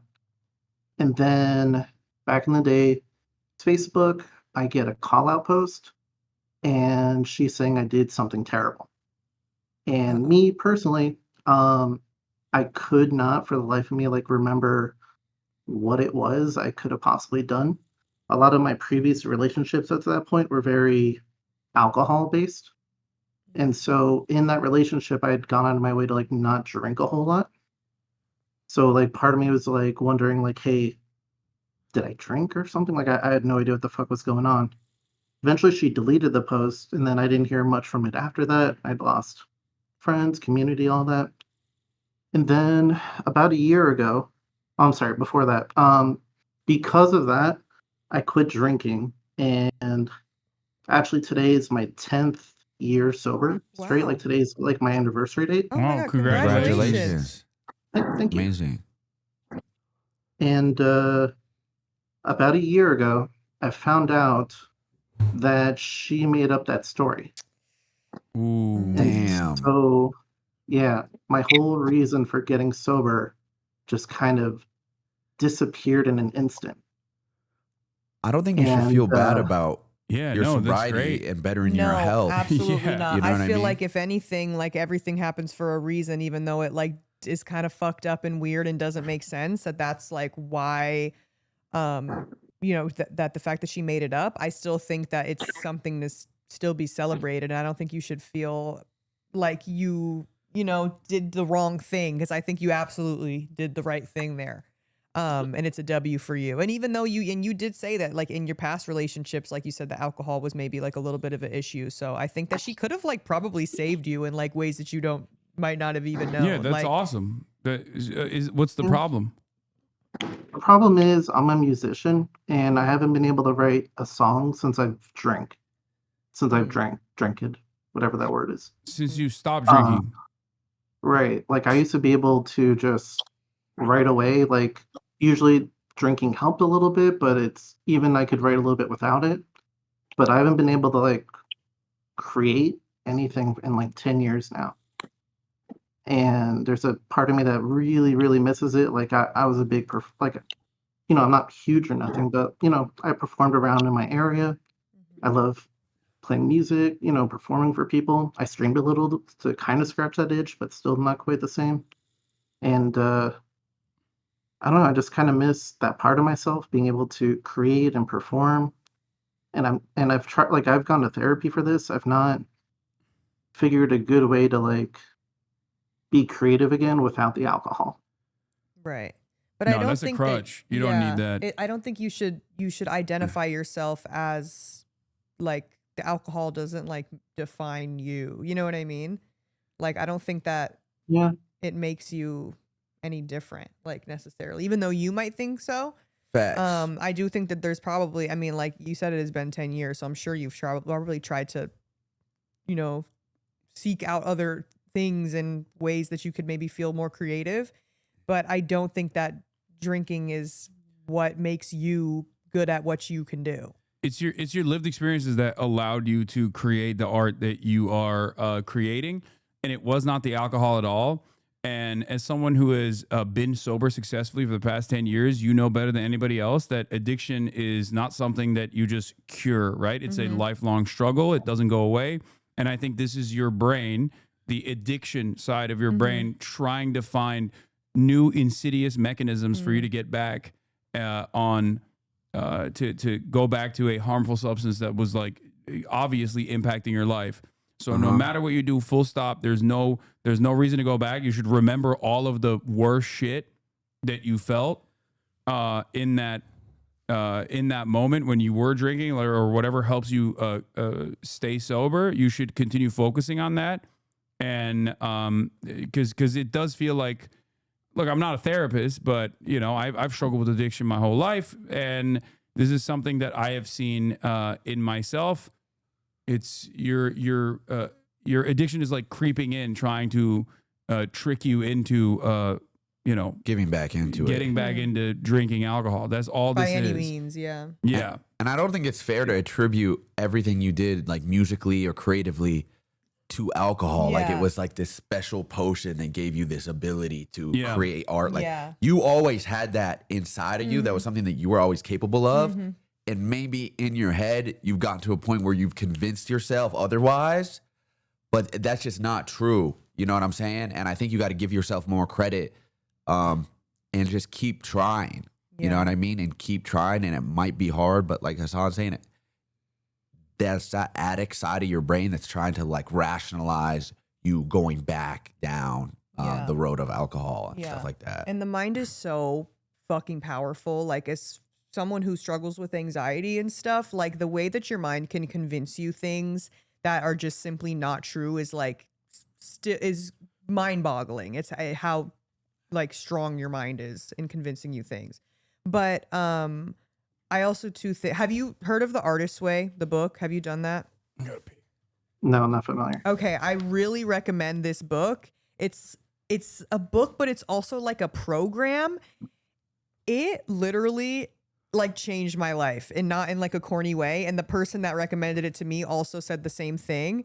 I really, before you even like give into anything else, or like, you know, be a little hard on yourself about anything, I think that you really should try this book. It's called The Artist's Way. It's like a program, but it's like, I think it's like a 12-week thing. And you have to like journal every morning when you wake up, and it gives you like things that you have to do every week. And it sounds kind of silly, but it really is a great book, and it does help with a lot of, the whole point of the book is for people that are struggling with like a sort of artist like block kind of a thing. So I think you should try that. Okay, yeah, I pulled it up. Yeah, it is really, it's a good tool. But yeah, freaking. It is amazing too that you've been sober for 10 years. Yeah, I know. Can we talk about that? That's not like a light thing or an easy thing to overcome addiction like that, especially with alcohol. And I think you should give yourself more credit for that, A, and B, hard work. Yeah, don't be as harsh on yourself creatively. Like, give yourself time and let yourself, like, you know, find new ways to be creative and make music, whether it's like you do this or that, you know, you got to try different things. You know what I'm saying? Even if it's not the same, like the music or the things that you are going to do now, maybe it's not exactly the same as the stuff that you were doing back when you were drinking, but that's the whole point of like being an artist, is that your stuff differentiates and evolves over time. Like, think of like all like just like a lot of the artists of our generation and like past generations, like their stuff doesn't sound the same from the day they started making music to like you kind of, you know what I mean? It changes, it switches up, it like could maybe sound even completely different than what you think it might sound like. You know, I think that it has to evolve. You're right. Yeah, it evolves, and changes. Art grows with you, someone said. I like that. That's actually a great point. Nothing stays the same. It has to change, you know, over time. And you grow as a person. So in tune, your music and what you do creatively should also grow. Change and grow, develop. Yeah. There's also, I think like art is impacted by your lived experiences. So like the best possible thing to do in this situation is, instead of like relying on a addictive substance that you've struggled with in the past, the best possible thing to do here would be to have different lived experiences that you can engage in to basically you know, find new avenues of creativity. That makes sense. I've been doing a lot of the same, like where I help run like all ages events and stuff for the queer community where I'm at. Awesome. Which helps. Like, it's good to see and be around people, but yeah, I don't know. It feels less impressive when I describe it, because all I'm doing is not doing something, but it's a good point of view. All three of you have given me that, like, I don't know, there is more value in it. But that's also not true. Exactly. Even the way that you're speaking about it, that's not true. It's not that you just weren't doing something. You were actively like going out of your way to like, it's more than just not doing something. You know what I mean? You're doing a lot, actually. You know what I mean? And it's just a mindset thing. I feel like, again, you just don't give yourself enough credit for the work that you've put in, and how hard it is for people to do stuff like that. It's very hard. One of the hardest things to overcome. You know what I mean? So don't downplay your accomplishments. And I really do. I do really, really, really recommend The Artist's Way. I think you should should try that program. Thank God for vanilla. I would. W's in the chat for Vanillamace. Thanks. Well, thank you for coming on, Chatter. Hope we were able to solve your problem. Yeah, thank you. Thank all three of you so much. You're welcome. All right. Okay, the next person is Crispies. Okay, Crispies, you're on air. Hello. Welcome to CHADVICE, Crispies. What's your problem? Hi. Okay, so I'm like on dating apps, like everyone else, whatever. And I'll be like talking to this guy, and we'll be like getting along, whatever. And it's like that time to kind of go on a date, and I'm like, okay, what are we gonna do, whatever. And they'll be like, oh, can we get on a FaceTime first, or like a phone call? And I'm like, no. It's kind of, I don't know, it feels like an interview kind of, and I don't like that. It's giving like cheap, in my opinion. They don't. Are you a Zoomer or a Boomer? How old are you, if you don't mind me asking? No, that's okay. I'm 30. Okay. Yeah. All right. Well, I don't know if like the Zoomers are doing that, so that's why I'm asking, because like, are the Zoomers doing that? Like, I'm only dating down to 26 is my limit on the dating apps. I don't know if that's too low. Sorry, I'm not a groomer. No. The reason why I asked that is because like Gen Z is like very scared to take phone calls, I feel like. Okay. And then boomers are like, I want to do it the old fashioned way. So you're in the I want to do it the old fashioned way side of things. Buy me dinner. Like, I don't know. Like, I don't think there is I don't think there's any issues with having a phone call before you actually, like, it is kind of old school to have a phone call and to get to know the person a little bit better before you actually go on a date with them. It's even more beneficial for you. No, because okay, yes, I see what you're saying, like as a woman, whatever, but like you don't think it's giving cheap. You don't think it's giving, what if the phone call doesn't go quote unquote well? No. And then they're like, I don't think oh, so. I don't want to hang out. I don't think so. Not No, doing I a don't. phone But call? then you saved yourself a fucking headache. You know what I mean? If that, I think that just a quick little FaceTime just to kind of like see if you guys even vibe, just to see like how they are, like not just on a picture. I don't think that that's crazy of an ask at all. Really? Are you somebody who FaceTimes with like your friends and other people regularly, or are you just not a FaceTime person? I'm just not. Did I totally misunderstand this? I'm so sorry. Sorry to cut you off. No, you're good. You want to have a phone call beforehand, and they don't. No, other way around. She doesn't want to. Oh, they you want don't. To, and she's like, she doesn't want to get on because she thinks it's like okay, a so thing where like, oh, why don't you just take me out to dinner? Like, if you already want to hang out with me, like you should just hang out with me. Okay. You should just hang out with me. Do you just not like FaceTime though? Is that just like FaceTime? It's not that I don't like FaceTime. It's like I am very much looking at it as like a red flag, because I'm like, I am the last person who asked this. I said, okay, don't cancel me. But I was like, oh, so you're broke. Like, and then he just stopped hanging out with them. No, or I stopped talking to so. them. I don't think, girl, you trust me. This is coming from an ex-sex worker who trusts and believe. That's all I fucking, when it came to that kind of a thing, like that's really all I was looking for was the money and when I'm at work kind of a thing. So you could trust my opinion on this. One of the best relationships that I was ever in, and the healthiest relationships that I was ever in, started with a FaceTime call. Before we met in person. You don't want this person to catfish you. You know what I mean? Yeah, I don't think it's a red flag trying to hop on the phone and like communicate just kind of vibe verbally with somebody a little bit before. You know? Yeah, maybe it also too like eases there, because sometimes guys just are also just fucking nervous. Maybe it's something that could just like help ease it a little bit. And I don't think that it's something where like, I don't think you should look at it as something where it's like, oh, he just wants to talk to me, get to know me, and then he's gonna expect like, okay, I'm gonna invite you to my crib, or you could just come to my crib. Like, or I don't even think that should be it. I think that he should maybe like you FaceTime, you text for like a little bit, maybe a week or so, then maybe he invites you, okay, do you want to go do XYZ out in public, and then obviously like he pays or whatever. I don't think that that's should be your first concern though off of a call. I think that eventually, like, if he wants to hang out with you and he wants to take you out, he's gonna do that. I guess just my thought process is we've been talking, so I'm like, what? But I guess like that makes sense. I feel like they're trying to weed out catfishing or something, and I'm like, well, you got to do that in person. Like, you gotta if you think I'm ugly or something, like we can do that.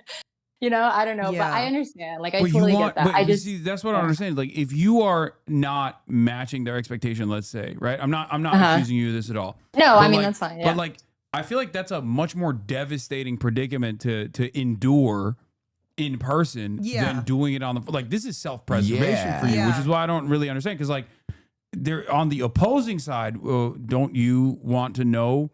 Like, don't you want to vibe it out a little bit before you actually go on a date? Because I feel like this is man versus bear, and you're like, no, actually, I take the man in the woods rather than the bear. You're like diving headfirst into, I would say, dangerous predicaments. Also, that too. I want to know who at least kind of get a vibe, because sometimes I feel like even off of a conversation, whether it's on FaceTime or in person, you can kind of get a vibe if someone's a little fucking weird. Like, you know what I mean? Sometimes on pictures they could look, and trust me, I've been on plenty of fucking dates where I maybe didn't make that FaceTime call before, and then I get on the date, I'm like, you are not at all how I thought you were going to be, just your body language and other things.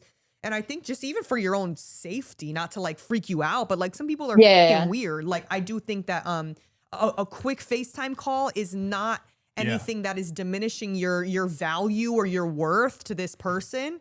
And if they still want it, like, I don't think that they are thinking of it in a way where it's like, oh, I'm gonna just FaceTime this girl and she's just gonna like come over now because she thinks that we're like chill. I think you're thinking of it as that, and that's not at all what they're thinking. They just want to. You can't.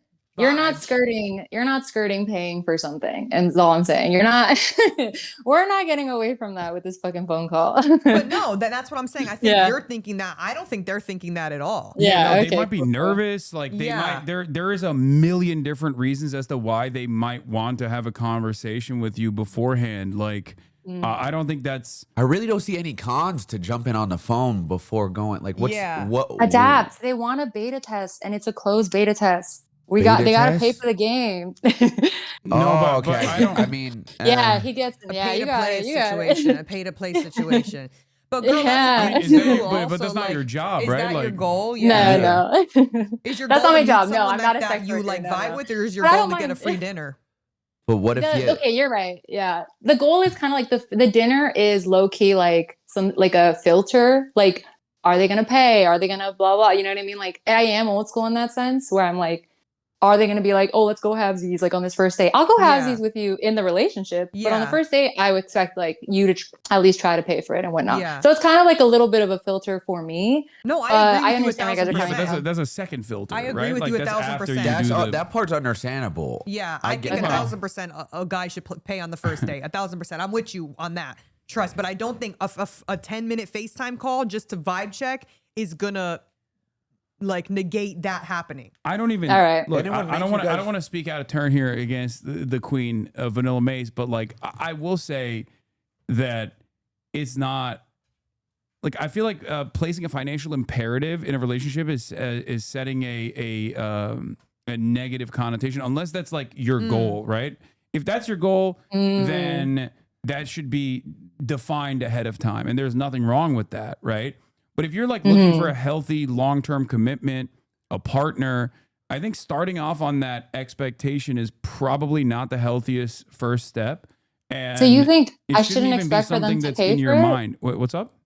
You're saying I shouldn't expect for them to pay for our date? I think the best possible way to enter it. Look, everyone's different, but for me, I think the best possible, least toxic, healthiest way to approach a relationship is just like, maybe I'm too old school for this, but is to just go along and vibe it out. Like, play it's it by like, ear. Go along for the ride. Yeah, because I think like having these sorts of like standards beyond what is and everyone has a different metric for what's appropriate or not. But like for me, if I'm being honest, I would say that that's not the most appropriate metric to set up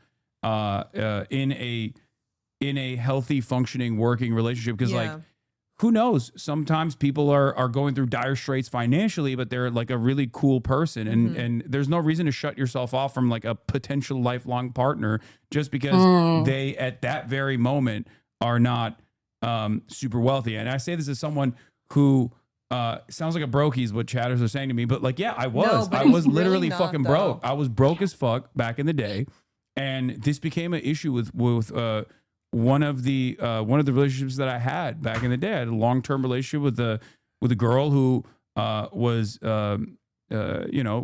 getting flown around beforehand, like she was used to a certain lifestyle with very wealthy people, and that wasn't a thing that I could offer this person. So that eventually became an issue in the relationship to a degree where like we had to I had to end it. And I mean, I feel like nowadays, I feel like she kind of fumbled a little bit. You know, she fumbled the bag a little bit. Yeah. She didn't put in stocks early. Damn, that sucks. So, but that's what I mean. Like it's just there are. I mean, human beings are complicated. We're multifaceted. There's so many different things that you could be attracted to. So setting yourself up for failure like this is not the best idea. Mm-hmm. Yeah, I mean, also, oh, sorry. No, go ahead. Like, that's the thing too. Again, like I have been on like both ends of the spectrum where I have dated people, whether it's like been through my job or just people in my real life. I have dated people that have been very well off, and it has been more of like a transactional relationship. And then I've also dated people that kind of, you know, did fine for themselves, but not necessarily were in any position to like be doing all this extra stuff for me. And it really is just like that person at the end of the day. And I have been in happier relationships with people that just kind of like, you know, are good people and maybe not fucking ballers than the people that could literally buy me whatever the hell I wanted. Yeah. Yeah. Because like if that is the standard you're setting for yourself, like I said, you're setting yourself up for failure because like that relationship is not like a healthy long-term relationship, but instead just like one that is built around some kind of transaction, which again, there is room for that if that's what you want to do, right? Like you know, people do sugar baby stuff, right? Like if that's what you want to do, then that's what you want to do. But like if you're looking actually for a long-term commitment and healthy relationship, a lifelong partner, I think starting off on a better foot is probably the best thing to do. And so I would just zap that transactional attitude from this process in its entirety. I agree. Yeah, I think the POV you're looking at it from is not necessarily the best. You should be looking more inward, like morally and ethically how that person is, like how they act, like the qualities are they a good about person? them outside of like how they are financially, because that's ultimately what's gonna make or break the relationship. You know what I mean? Because he could pay for the first date, but he could be the worst fucking person ever. Yeah. Like also too. Yeah. Yeah, that's true. Yeah, I see what you're saying for sure. Okay, yeah. I think I'm also like I'm a little bit more strict because not to bury the lead, but I have a boyfriend, but this would be an additional boyfriend. What's going on? So, Wait, what? Yeah, Wait, hold I'm on. in an open relationship. Does your So I think boyfriend that's know? why. Wait a second. Yes, now. he knows. This isn't like I'm not cheating on him, but I think I'm strict because I'm like, well, I already like have You're a good not guy, cheating on blah blah him. blah. I'm not cheating on him. I that swear, he's changes right everything. here. So girl, you just looking to get a little free dinner and She's some looking fucking for a free dinner. and a little shopping date every now and then. Girl, just say Yeah, just a that. little bit. Yeah, I'm sorry. Damn, just say that. She wants a trick. Wait. That's all she wants. She got her man at home. She just want a trick. Wait. Girl, you could have just said that. Yeah, I'm Just led sorry. with that, yeah, right? Wait, bro knows you're on the dating apps though? Right here, he's fucking napping or some shit. I don't know. I Oh. think he's awake. he's right there. He's listening in. That man's Yes. a confident man right there. He just does not Yes. care. Okay. Okay, so changes that's the different. whole It's like shit. you want something transactional, so you got to go on different websites, I think. For Yeah. So that. yeah, think, so yeah. then that's why I'm a little bit like, is it giving? I'm not gonna get what I want out of this. If they wait up at me, that's why I'm like, what are the signs? So what? Because you are already satisfied in other ways with your current boyfriend. So what you're now looking out of this relationship is things that are different. So maybe you're looking for someone to kind of like spoil you a little bit. Yeah, Is that- a little bit. Okay, Yeah. well that's what. Yeah. Also, but you have to know that in that situation, Yeah, you gotta be honest it's with the going other to be a person. very transactional kind of a thing. They're going to expect stuff from you the same way you're going to expect stuff from them. It is not. That's like kind of how it's going to be. Yeah. Unfortunately, Like that's not. You're not looking for a long term relationship with this person. You're looking to do a little bit of. I mean, this is just a little hanging no out. stigma. there's no stigma associated with this, but like you're doing a little. You want to do a little bit of sex work on the and side. that's all. And On know, the maybe side. maybe Side make job, some part-time. money for yourself and your boyfriend too. So like if that's the case, then you gotta make that clear. I think that's the most ethical thing to do for the other person. You can't just like go into it being like, I want money from you, but I'm going to make it seem like I'm in a real relationship with you while I have a boyfriend on the side. That would be unethical. It also sounds like you're just not invested enough in your current relationship with your boyfriend if you're exploring other options, like on dating apps and looking to get. Is he dating other people? Dinners and things like that. Oh, he is too. Dating other people. Oh, Yeah. Oh, so like that's what. Yeah, the he has vibe another is then. girlfriend. Yeah. Oh. He's got another girlfriend? Yeah. I'm the one who's like not with other people. Yeah. Okay, Right so now, because I'm just like so lazy about it. That's the thing. Like I'm just like not good about looking because I'm like, oh fuck, dude, I gotta hang out with a guy. Who wants to hang out with a man? Nobody. So like it's like now I have to do that to find other people. He's got other girls on the side. Is that what is going on? Oh, yes. Okay, so and this is like there's layers to under. this. There's layers to this. I feel like It's not. There's layers to Is this out of like boredom? Is this out of like maybe leveling I the think playing so. field? Are you comfortable? If you're being radically honest with me here, are you comfortable with him having other girlfriends? Yes, yeah, I want to make that super clear. Like I am very comfortable with that. Like I am focused on our relationship. If I'm not happy with him, I'm not blaming other girls. That's a him problem. You know what I mean? Like he's not treating me right. Like that's not, you know what I mean? I'm saying like, do you have a problem with him being with other women? No. Oh no. Okay. Because I do want to be with other guys. I do, like when the opportunity presents itself. So But you want to fuck other dudes as well, not just like get money from them. Oh yeah. Okay. So yeah. So okay. I feel like so this is back to square one. Then it's not just about making money. You want to. You're looking for other things here instead of just other like guys a to hang dinner out getting with. paid for it. And that's what I'm saying. Like I am a little stricter on these guys because I don't need them like right to fulfill something. I'm not lonely. I'm not like not getting dick. I'm not getting hanging out. Like I don't have not a man in my life. So that's why I'm like a little bit more strict because I don't really need you. So I'm gonna be like, do you have money? Do you have this? Do you like, you know what I mean?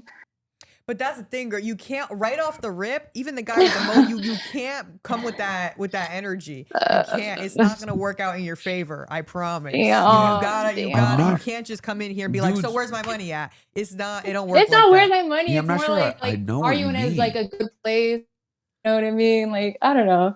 It's gonna be a little bit of a trial and error thing. Because like you're saying one thing, you're like, oh, I'm very adamant on the fact that I don't need a man and I don't need this. I'm good.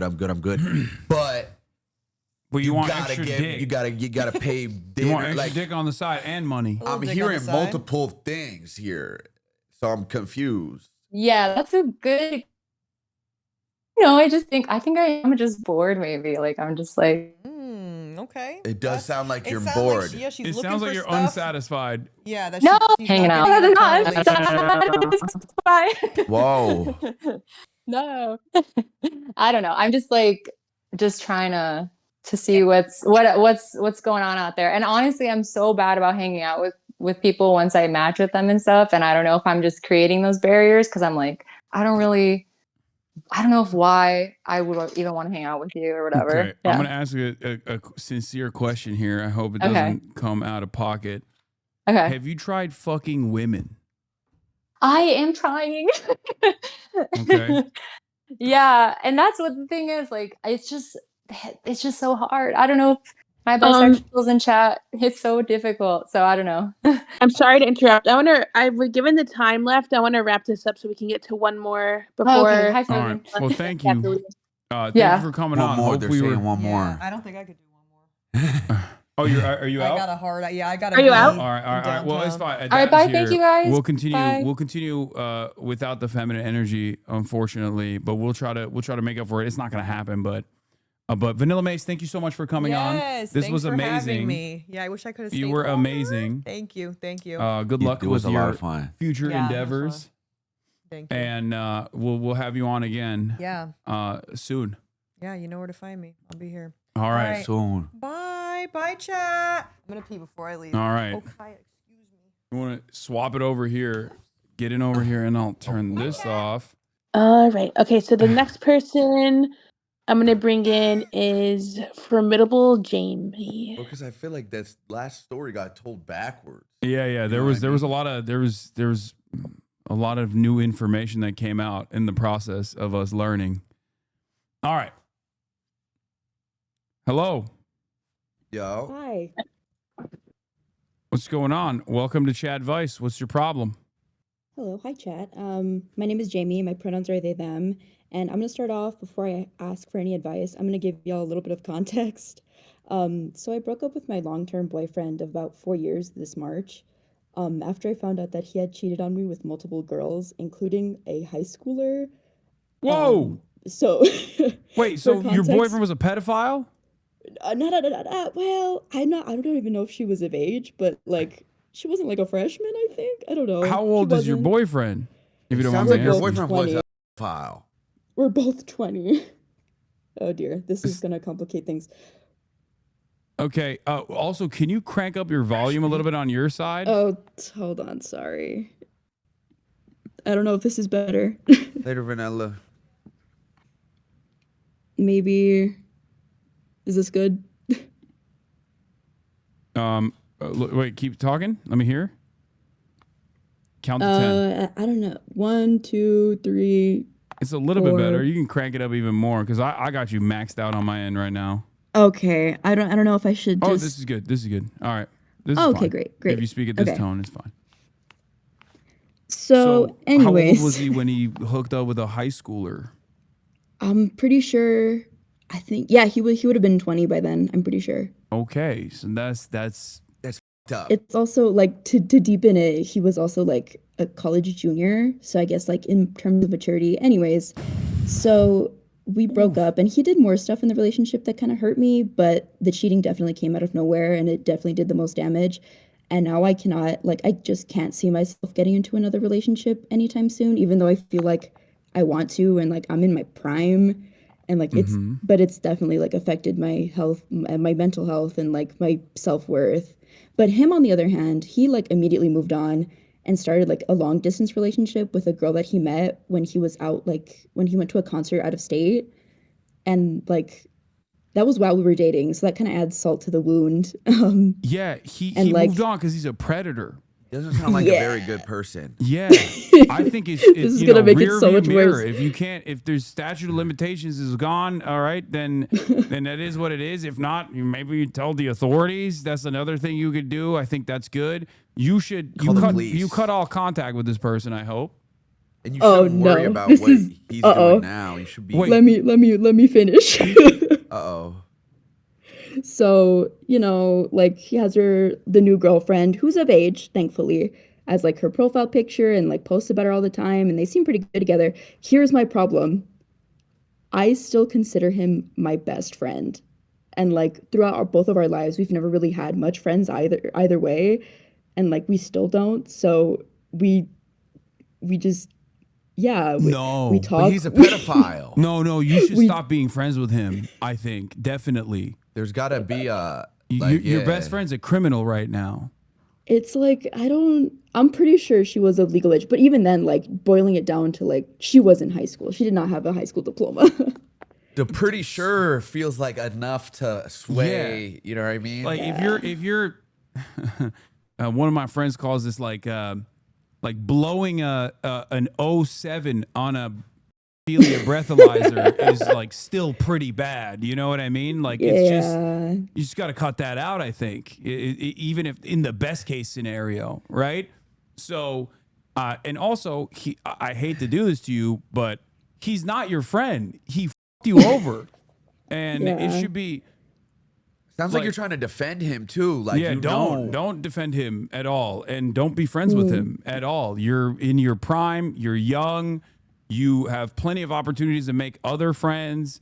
That's a bad person. He is a even if the girl was 18 in high school and he was a junior in college, that's still very weird. Okay. Yeah. That's number one. That's a very weird thing to do. So who knows? But even if, like I said, even if she was 18, right, and he's doing that, and it's kind of odd that he's doing that, like he cheated on you. So in the best case scenario where he's not a criminal, he's still a serial cheater, you should cut ties with this person instantly. It's better for you to just move on with your life, because this is dead weight. It's just an anchor around your neck, 100%. Yeah, and I'm not defending him. But like the reason why I'm so like torn on this is because he's like, I'm putting up air quotes, he's like showing progress. He's going to therapy. He's got on the meds. And no. But like, I still don't know. No, he's gonna do you worse. No, that's his thing. If he's lying to you. On his own journey, if he's on his own journey of becoming a better person, that's great. You don't have to salvage that. Okay, you don't have to carry that around. I'm telling you, it's dead weight. Okay, even if he is becoming a better person, that is dead weight around your neck. You have to, because like even in the process of saying like I'm not defending him, you kind of are defending him, which means that like you are defending him. There's definitely something going on there where like you haven't been able to cut ties with this person successfully, despite the fact that he like you over super hard. And the reality of the matter is, you are never going to be able to have a real, earnest relationship with someone else. So you're just f***ing yourself over while he's out there living La Vida Loca. Don't, this is in the rearview mirror. You should be moving as fast away from this person as possible, because you don't want to look back when you're like 35, 36 and you just hung around this person. And you thought there would be potentially any sort of like opportunity for reconciliation, or an opportunity where like you could have gotten better friends, and you just never made those relationships, whether platonic or non-platonic or romantic, and you just like ruined your life because you were holding on to the comfort of familiarity that you had with this person. And you're setting yourself up for inevitably a worse heartbreak. You know what I mean? By trying to defend him and be like, oh, he's okay, he's going to therapy. He already did you wrong. All the signs are in front of you. You just have to like listen to them and try to actually. Yeah, that's like, a really good If someone point. cared about me, they would not do these things. Yeah, he didn't treat you like a human being. Like he did not treat you as a person that he cares about when he was your best friend and partner. So, I'm in favor of like reconciliation, rehabilitation. That's all good, but there's no reason for you to actively undermine your future prospects. Focus on yourself, dude. Yeah. Yeah, it actually means a lot coming from you, because he was like a total like, not anti-Hasan, but he just did not like the fact that I loved watching your streams. Okay, well, you're just giving me even more reason. There you go. That's a major red flag to begin with. Okay, you should have started off there. I would have told you even before the sex crimes potentially that that's a bad also, dude. he's a predator. Wait, we're forgetting the fact that he's a pedophile. Yeah, no, that's all of those other things, bro. Come on, you'd be shocked, but your best friend cannot be a. Yeah, when you said like, oh, he cheated on me with a girl in high school when he was a junior in college. For the record, when you first said that, I thought maybe there's something that we don't see here. But then you said he was a hater, and now I know he definitely is, because that's just usually how it goes. I don't know why so many people that like develop this like unhealthy obsession with hating on me just out themselves as pedophiles. So judge you by your enemies. Just sprint in the opposite direction. Okay. Yeah, all the signs are in front of you. You just gotta listen to them. You know what I mean? And yeah, it's just hard. I get it. I get it, but you're young, and the more you keep trying to defend yourself and keep this person in your life, the worse it's gonna be when it is time to cross this bridge. It's gonna be a lot harder. You're gonna be way more invested, and it's gonna cut way deeper. You know what I'm saying?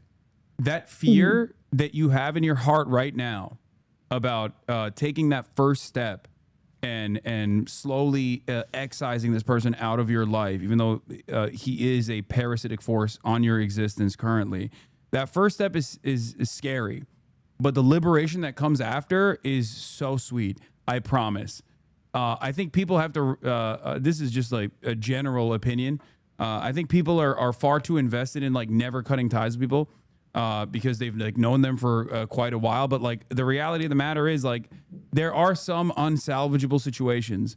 You should never actually assume that a person is unsalvageable. But having said that, if they've already wronged you, in order for your own development, in order for your own growth, you got to do your own thing. You're your own person.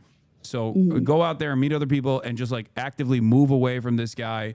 I would do a hard cut if I were you. I'd snip it up because it's clear that, as soon as he gives you a little bit of taste, you are going to dive back in. No disrespect. You got to dub it. I know. No, you're not wrong. You're not wrong.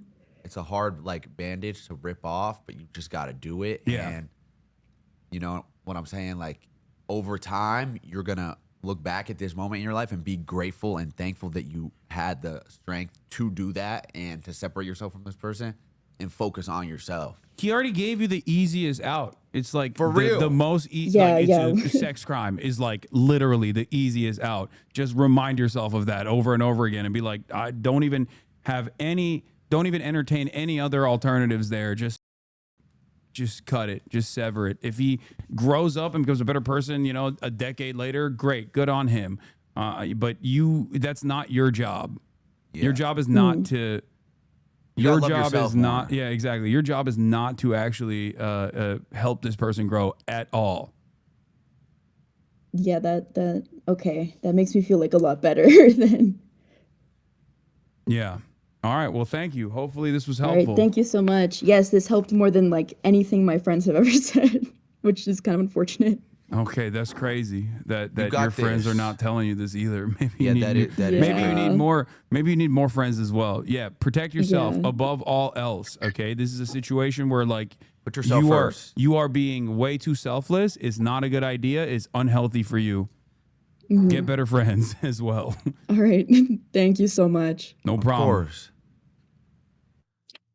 Okay, so this is going to be the last one. So everybody can leave on time. All right. That is locked in. This is fun. I fuck with this. Yeah. I got to try to do something like these segments like where you have people join on Discord and it feels like very real. You know what I mean? Yeah. The last person is K-pop 56. I see Declan. My name's just Kayla. Can you hear me all? Yeah, hello, perfect. Kayla. Welcome to CHADVICE. What's your problem? Oh, it's a problem that's literally spanning 8 months long. So just starting off with like some basic facts of the situation. I'm 23 years old and my dad's 54 and his mistress is 25. Okay. And essentially, wait, mistress like a divorced and girlfriend or like cheating on your mom? Like on the side? Like what's the... Oh yeah, cheating on my mother fully. So my mom is 55 years old. So dude, this is the whole thing. What's going on? Yeah, I'm sensing a common denominator here. Yeah, making it better, of course, it's a Mexican father who can't explain his feelings and refuses to go to couples therapy and therapy in general. So that just adds to the entire situation. So your mom knows and is still staying in the relationship. We are kicking his ass out. Oh, no. That is the exact opposite. So January, my mom uncovered my dad cheating with this 25-year-old. He said, "Oh no, we're just friends. She really understands me. She knows I miss Mexico because my dad's from Mexico, and like, we're just friends. We're just friends." Is she in Mexico? Yeah, no, her family's from the same state that my dad is from. So like they kind of had that camaraderie, and I guess he met her like during work. Like he delivers like a bunch of flowers. Like he drives a truck and delivers flowers, and she worked at one of the floral shops. So he was like, we're just friends, whatever. And she's like, you're calling her more than you call me or your daughter. Like, this is wrong. And then she was like, did you do anything with her? And he's like, well, define do. And I'm like, what do you mean define do? So she asked him, the whole crazy part about it though, is that in 2020, she asked him for a divorce. She said, look, I can see you're unhappy. You won't go to therapy with me. It's not working. And I love you enough to let you go. And he went on his hands and knees and begged my mom not to leave him, to then do this in 2024. And what's crazy about it too is that y'all went through COVID together after that. Yeah, COVID. And I feel like we were even stronger as a family unit because like I'm the only child. We were stronger after that. And then my autoimmune disease got worse. So I actually go to the Mayo Clinic in Rochester, Minnesota for treatments. I have hidradenitis suppurativa, HS represent, but my disease got worse and it was really upsetting. I had to take time off of school.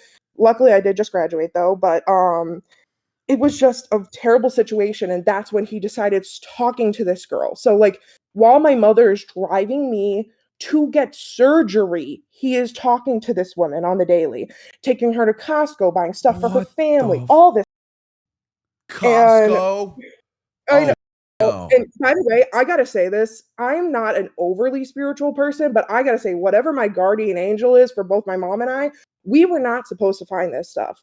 Essentially, my mom, because they've been together 33 years, married 26 years, she never checked or monitored her spending. And then one day she just sees like, I think it was like a credit report or whatever. She sees that he made a bunch of credit card purchases when she had just paid off a credit card. And she goes, this is interesting. I'm going to go ahead and check. Boom, she checks all this charges and she sees Ulta $150. Do you know that man, while I'm upstairs taking a shower, ran into the freaking room covering his eyes going, Kayla, you got to say I got you $150. Your mom, for Ulta Beauty. He tried just to drag tell you your in the mom middle of it. Oh, that's yeah. And I told him, I said, look, because here's the thing. He used me like his personal therapy sounding board to make matters worse. So for a year, I knew he was having relationship problems with my mom, that until I talked to my mom about it, he was lying. So he would drive me back and forth from school. Like I live in the Illinois area, but like I went to school in Chicago, like on Chicago campus. So when he would drive me, which it was nice of him, he's my dad and I do love him, but he would drive me over there and then at 4 a.m, be like talking just plain shit on my mom, saying like, oh my God, she just did this, did that. We had a big fight. There was no fights. I would bring up fights to her after, and I still haven't told her everything he said in private because I don't know why. I just feel obligated not to because it's marital issues. And like, he would just lie to me about a lot of stuff that happened. And then my mom's like, we didn't fight. We didn't do this. And I'm like, why? You're making me, every time I go home, feel more and more anxious that like like bad things are happening. And you're just lying to me. That's so much to place on you. That's crazy. I mean, I'm sorry, but your dad kind of is a dick. He sounds like a really bad he's totally a person dick. and a pathological liar. Here's the thing. I gotta say this. I know I'm dogging on him really bad these past 8 months, but through me being diagnosed and everything, he has been there for me. I don't want to totally dog on him, and he is my dad. I do have a love for him. But honestly, with him moving back to Mexico, my mom and I talked. Like, she's like, I'm not talking to him again. That's it. Like, I'll be there for your wedding, everything else. And I'm just trying to figure out, like, where do I go in this with how my relationship with my father is now? And on top of it, too, this girl is harassing both my mom and I to this day through social media. Oh, yeah. Wait, she comes back with vengeance. I had the mistress. She texted me privately and said, Kayla, you're an adult. You need to talk to me. And I have that. I took notes during that call. She was like, I'm your mom now? What's her deal? Yes. And she started the call. And by the way, I mean, I'm so shocked that she's not a Valley girl, but the same Valley girl accent being like, so I'm just going to set some ground rules for this call. You're going to have to treat me with respect. No name calling. She's trying to talk to you like she's your like real deal stepmom. I literally your said guys to her, are like the same age. That's crazy. I'm not gonna lie, you might have to, you know what I'm saying? You might have to check her. So here's the plan. Here's the plan now. Now follow me, okay? Okay, don't say anything criminal in front of 31,000 people. No, I started it off saying this is nothing criminal at all to begin with. My mom and I by the way, shout out to my mom. She's literally listened to the entire stream, so shout out Kim. But she is classy, and we are going with grace in this. So the second my dad is driving all the way back to Mexico, yeah, he's abandoning me, that too, to begin with. He's abandoning the family, driving back all the way to Mexico. We are sending, because her mom doesn't know this. Actually, my mom went to go talk to her to say, like, hey, I just don't want you to get pregnant. I don't know if you know about me. Like, I'm actually his wife. And they cried and they hugged each other. And like, she was like, thank you for telling me. Thank you for caring enough about me. And then proceeded to went on harassing my mom. Yeah, your dad is not a good person, and neither is this lady. They're so birds of a feather, you know? Oh, yeah. But the thing is when my mom confronted her, her father was there. And the father said to my mom, you got to go. My wife's coming back home. My wife's coming back home and she'll kill our daughter. So, wait. Like, Can we do that at 0.5 speed? I'm lost. Yeah. Sorry.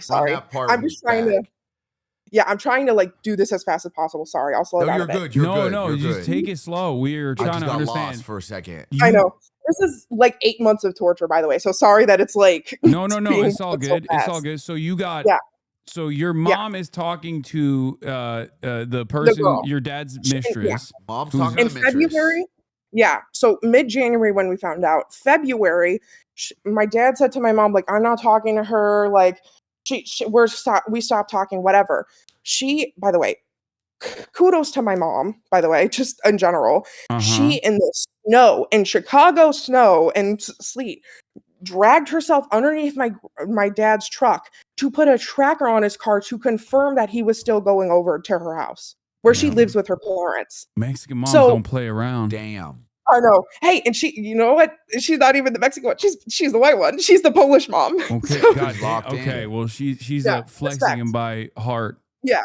Oh yeah. So she crawled underneath his car, put the tracker on, and then basically got this general area where she lived. So she waited. She knew her work schedule based off of researching. My mom works in anti-money laundering, and she does investigative tracking for a living. So she was able to find this. She was able to use free resources to basically find out a bunch of this stuff. Like totally Nancy Drew. Then essentially, when she went and talked, they had this like. That. I know. I have a lot of respect for my mother. I don't know how she did this, but she went to her with such love and respect and was like, I'm praying for you. I know you have to be a good person because you cared about my daughter, and told him like off, blah, blah, blah. And essentially when she was talking, they hugged, like they had the whole kumbaya moment, whatever. And the father was like, you got to go. My wife's coming back home. Like she will get kicked out of the house if you basically don't leave right now. Because then the mom will be questioning like, hey, why are you here?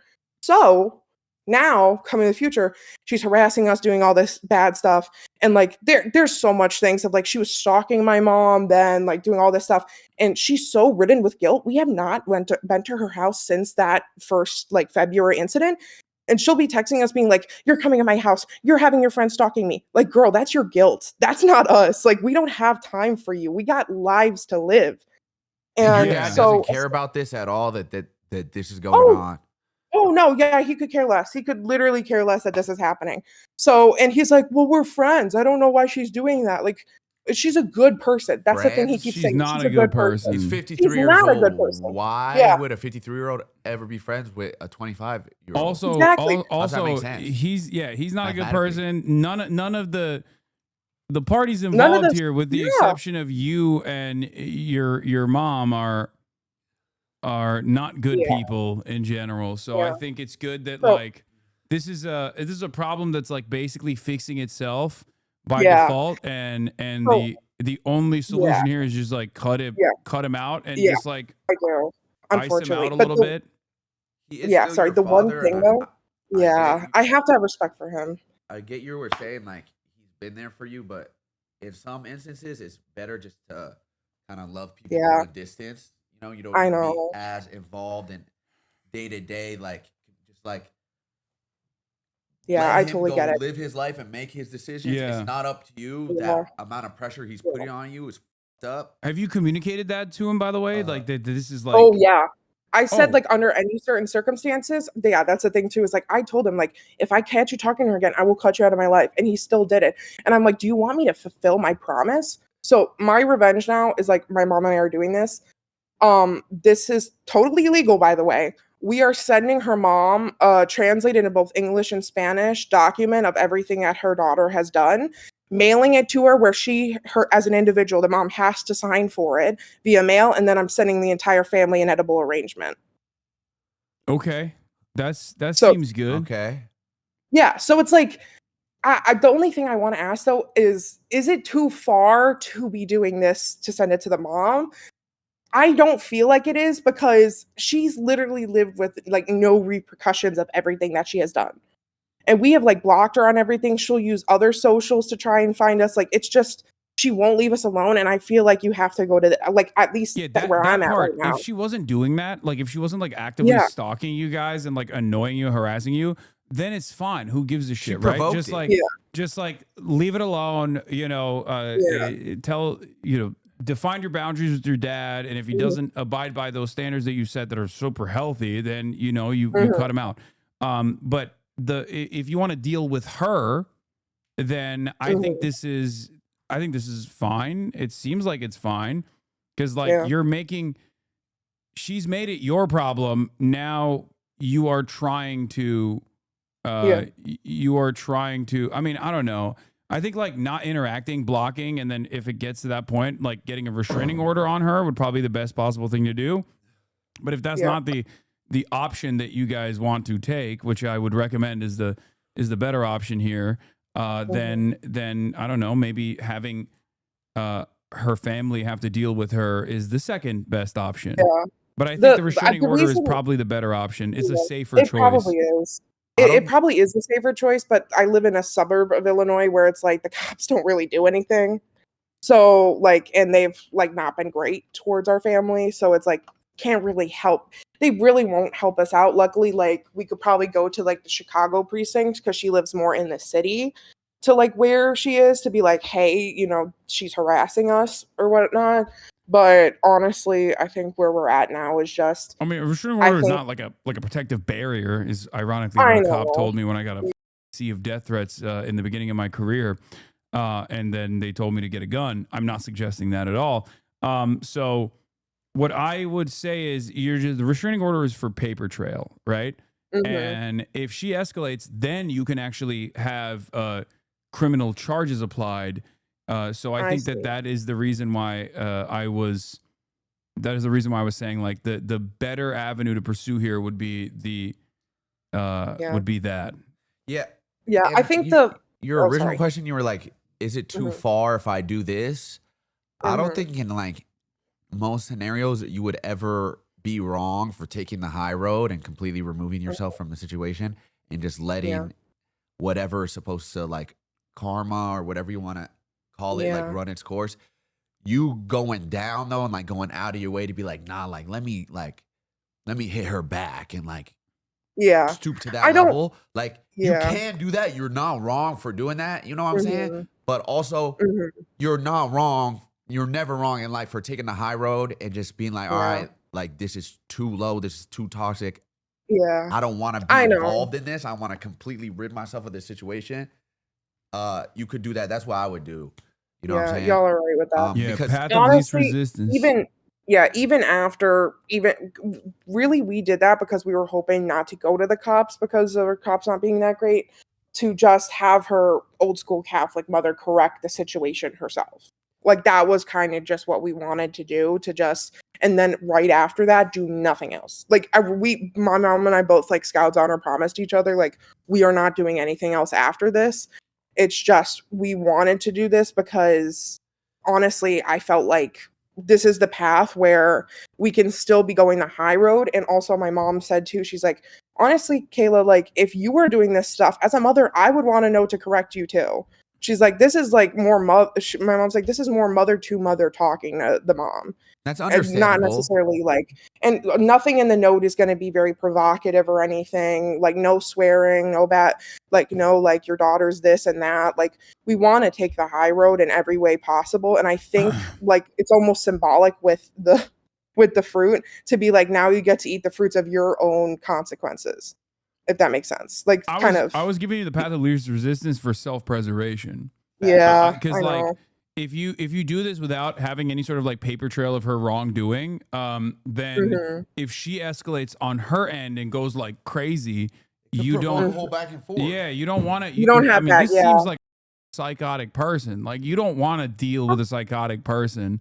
I think that's the reason why I think it's like the best. And you sound the like best route. You sound like a good, like, genuine, kind person. And so stooping down and being like, nah, like, fuck this person. Yeah. I gotta let it be known and tell her mom. That's not your job. It's not your responsibility to try to correct the decision she's made and bring it to light for her mom. And, like that has nothing to do with you. And you, as much as you wouldn't be in the wrong for doing it, I think mentally you should take the high road and just like remove yourself. And I love ignoring haters. You know, it's I know, and I know the best revenge is living your best life. I do get that. No, that's like not. Yeah, that's not even a meme or a joke. Like that straight up is the truth. So I think it's better in order for your own mental sanity and to avoid like additional back and forth, like just, you know, you won't look back on this a year down the road, 2 years, and be like, damn, I wish I hit her back and like stoop down to that level and like went back and forth. Because it could just prolong this whole situation that you are currently in. You said it's been 8 months. It's been 8 months. She basically made my entire last semester of college, which not to self-promo myself, but I did just graduate in applied mathematics, biostatistics, and Spanish. So I'm like really proud of myself. But she really, I'm sorry, I don't want to cry, but she really made it hell and back. So I think I already knew the kind of answer to this, but I thought that was a way of somewhat getting karma, but also still taking the high road, if that makes sense. Yeah. No, I understand where you're coming from. Like I said, I think it's for your own sake, it's better to just like do a clean separation here, do a clean break, because like revenge is not going to make you feel better, especially when there's like additional repercussions that might come along with it. You know, when you if you wrestle with pigs, you're going to get mud on you. Like right now, you don't have mud on you. It's good. It's better to just not wrestle with the pigs. Yeah, you're right. You guys are right. You both are right. It's hard. I go like every day being like really angry to then really sad that the situation is, because I've never been a revenge person ever in my life. Yeah. But this situation I feel like has turned me into somebody I'm not, and that like to really try and take the high road sometimes is getting to be really difficult with the scenario continuing. And I know once we cut the ripcord, like October 31st, he is out. He is out and he is in Mexico. Flights are booked, bags are packed. Perfect. Like whole That's great. scenario. That's it. But you got the best case scenario. Because remember, what is the term? Like the opposite of love is not hate, it's indifference, and it's the same that goes for like hatred in general. Like it's not good for you to have this kind of anger and resentment in your heart, in your mind, in your consciousness, and have it occupy so much space. And the best possible thing for you to do is just to let it go. Rid yourself of it completely. Yeah, because it's like first and foremost, it's your dad that has like brought this hell upon you. Yeah. You know? If anything, I firmly believe that the person with the most at fault is him. That has never changed from beginning to end of this scenario. And it's been taking a lot of, it's just been a lot of gaslighting of, I told him, like, once I said, like I said before, I'm not highly spiritual, but I had a dream that, like, she was coming at my house and, like, breaking our door down and all this stuff. And I woke up so panicked. And I just thought, I don't know, maybe I should tell him, right? And I just told him, I said, like, hey, I'm not accusing you of anything, but did she maybe reach out to you? I'm not saying you reached out to her, but like, did some scenario happen where she texted you or called you and is trying to reach out to you? And he like basically like blew up on me, said, I can't get over everything that happened. He can't keep being villainized. And then on top of that too, brought up drama that apparently I quote unquote couldn't get over from the 8th grade that I didn't even freaking remember what he said. Yeah, he just seems like a bad person. And I feel like he might even be gaslighting her on the other side. Yeah. or she's I just the right honestly kind of don't know what crazy for I have no him. idea. I'm really sorry I that think they're that's a what you match have to made in deal with. heaven, That's, honestly. But the hardest part here is to do a clean break from your dad, and I feel like that's like you've already accomplished that. So everything from this point on, unless you escalate or even in retaliation, just retaliation, it's still bringing that back and allowing that to like occupy your mind. And I think it's best to like prioritize yourself. You got your whole life ahead of you. You know, you got your degrees. Like you're good. Just lock in. And your mother sounds like an amazing woman. She a really lot of is. people in your Sorry. situation would not have the strength or I guess like mental fortitude to not stoop down to that level, and they would immediately engage in that back and forth. And you know, you're aware enough and strong enough to be able to make the decision and understand, all right, like this might not be what's best for me, and you should give yourself more credit because what you're going through is not okay. It's not cool that your dad has put you in these positions and gaslit you and lied to you and done this to your mom and all this. It's not normal, and I apologize, but you should give yourself more credit for how strong you are. And thank you. Thank you. That really means the world. Seriously, thank you so much, both of you. He's never faked a trick shot, by the way. Like, so this is not coming from a place never like once. Like this is Never not once, just like any other kind of guy saying this. Yeah, thank you. And both you of just thank you. graduated too. Like, Yeah, congratulations. Like, thank you. The only like a good piece of advice I would say is like the only thing you could really control in life is your thoughts. And your thoughts pretty much dictate everything, your actions, your emotions, all that. So try to think positive and focus on the good things in your life, and don't ever feel bad for taking the high road. Yeah, absolutely. Thank you both. Well, thank you for coming on, Chatter. Hopefully we were able to help you out. Yeah, thank you both. Bye. Of course. Okay, cool. I mean, there's one more if you want to do it. It's a short one. It's about working out. I know it's our all right. Let's do our it. staple. They're saying one more in the chat. Let's do it. Okay. Adapt is right. locked in. He really enjoyed this. This is I fun. can tell. Yeah. I don't ever do like stuff like this on stream. Most of the time, I'm just like messing around doing other stuff. But this is fun. All right, uno más Well, if por you ever need favor. help with it, I got you. Okay, the last one. The last one is hold on. Sorry, I'm like using a fucking iPad right now. Sakatsu. This is our gym, our stereotypical gym question we have. All right, but let's it's hear really it. sweet. Welcome to CHADVICE. Hi. What's your problem? You can just call me Atsu. I'm 23 and I use she, her pronouns. So I've been wanting to start going to the gym, but I get so scared of like being judged or like even viewed. I'm disabled, so I have to use a cane most of the time. And the reason why I want to start going to the gym is because I have to strengthen my arms for when my disability progresses to the point that I need a wheelchair. But then I like go to the gym and everyone seems like they already know how to do everything and use all the machines. And I just feel like I don't know what to do and I feel really lost. So like, how do I overcome that gym anxiety? First of all, I don't know if you have friends that you could potentially go to the gym with, but I will say, in the absence of that, gym people are they look very intimidating, but by and large, they're teddy bears because they understand that everyone has a starting point, right? Like they understand because like no one is born looking jacked, right? They worked out and they went through all of that hardship at some point in their lives. So regardless of like whatever political opinions they might have, they ultimately are going to be very nice. Most people will be accommodating to you. So if you ask like a personal trainer at the gym for like a trial session or something like that, if you don't have the finances, like that could be very helpful. And that would be a great starting point, I think. Almost everyone too who has had some sort of fitness journey or gym journey, whatever, feels exactly the same way you felt where they're going into this whole new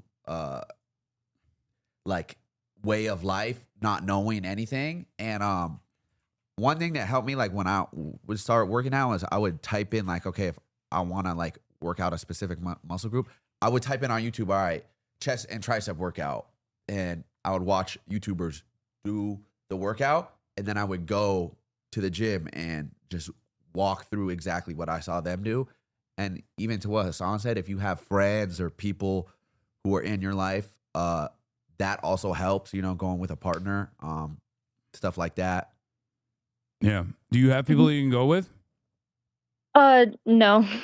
It's all good. No, there's no problem with that. Like, there are a lot of people who are going on their own anyway. So like, overcoming that anxiety and taking the first step and like talking to a personal trainer could be very helpful for you. And I think beyond that, you can eventually start developing a relationship with the people that you go to the gym with. Like that comes across as very scary and weird, but like it is a third space. Technically, it is like a social environment. Not to say that like you're supposed to yap with a lot of these people, like they got their headphones on or whatever, but like honestly, once you take that first leap, like you will realize that it is actually not as terrifying. Yeah, it's nowhere near as terrifying, and most people will be very, very accommodating. And you will even have people approach you, as a matter of fact, if you start going consistently. But the first step in that journey would absolutely be to either look things up on YouTube or even to ask or TikTok. Yeah. There's a lot of fitness influencers who full blown will make like whatever it is you're looking to do, like whether it's physical therapy for strengthening your forearms or cardio or like whatever it is, I can guarantee there's some video or YouTuber or fitness influencer who's made a video kind of walking through how to do that. And at first, you know, it seems scary and you might be a little uncomfortable, but that's just, I feel like how it is with a lot of things new that you try in life. I will tell you this much. If someone approached me, I love talking about gym shit. Okay. That's, and many people who work out all the time, they don't shut the fuck up about working out. So you're basically, the moment that you ask them, go to the most jacked guy at the gym and just tap him on the shoulder and be like, hey, excuse me, I don't mean to be, you know, I don't mean to like. It'll turn to a podcast essentially. I don't mean to disrupt your day too much, but I was wondering, you know, you're pretty jacked, and if you could help me, and then you explain your condition, that person will literally yap your fucking ear off, okay? And they will be very helpful for the most part. But if you're like I said, if there's too much social anxiety to overcome, then the best possible thing to do would be to go to the front desk and ask for a personal trainer. They usually will give you like a free lesson, because everybody understands that there's a starting point for every single person when they first come in. So I'm telling you, it might come across as intimidating at first, but you will absolutely get tremendous results by just taking the first step. And most gyms have trainers and services and even classes and things like that. But yeah, the hardest part of this whole thing, if your problem, is just showing up. Yeah. Yeah. Yeah. Get some gym clothes. That's a good way to start it. You know, just like then there's like some kind of financial investment that you've made, so you can use that to your advantage. You can use that to your advantage and be like, oh, well, you know, I already put money into this. Like I gotta now do it. Yeah. Get a gym fit. It'll give you more confidence too, you know? If you're paying for a gym membership and you're not like, that's how I look at it. Like I pay for my gym membership. Wasting it. And if I'm not using it, I'm like, damn, I'm just wasting money. You know what I mean? Yeah. Mm-hmm. Does that make sense? Thank you so much, you guys. Of course, no problem. Thank you so much for coming on. Hopefully we were able to help you out. You got this. Thank you, guys. All right. Thank you. Okay. Frogan. All right, that's all we got, right? Thank you so much for helping set this up in such a short period of time, as always. Shout out to Frogan. Yeah, shout out to Frogan, shout out to the mods. And also this community as well. I'm starving. Do you want food? Or are you gonna dip? I ate right before I came damn. here. Okay. All right.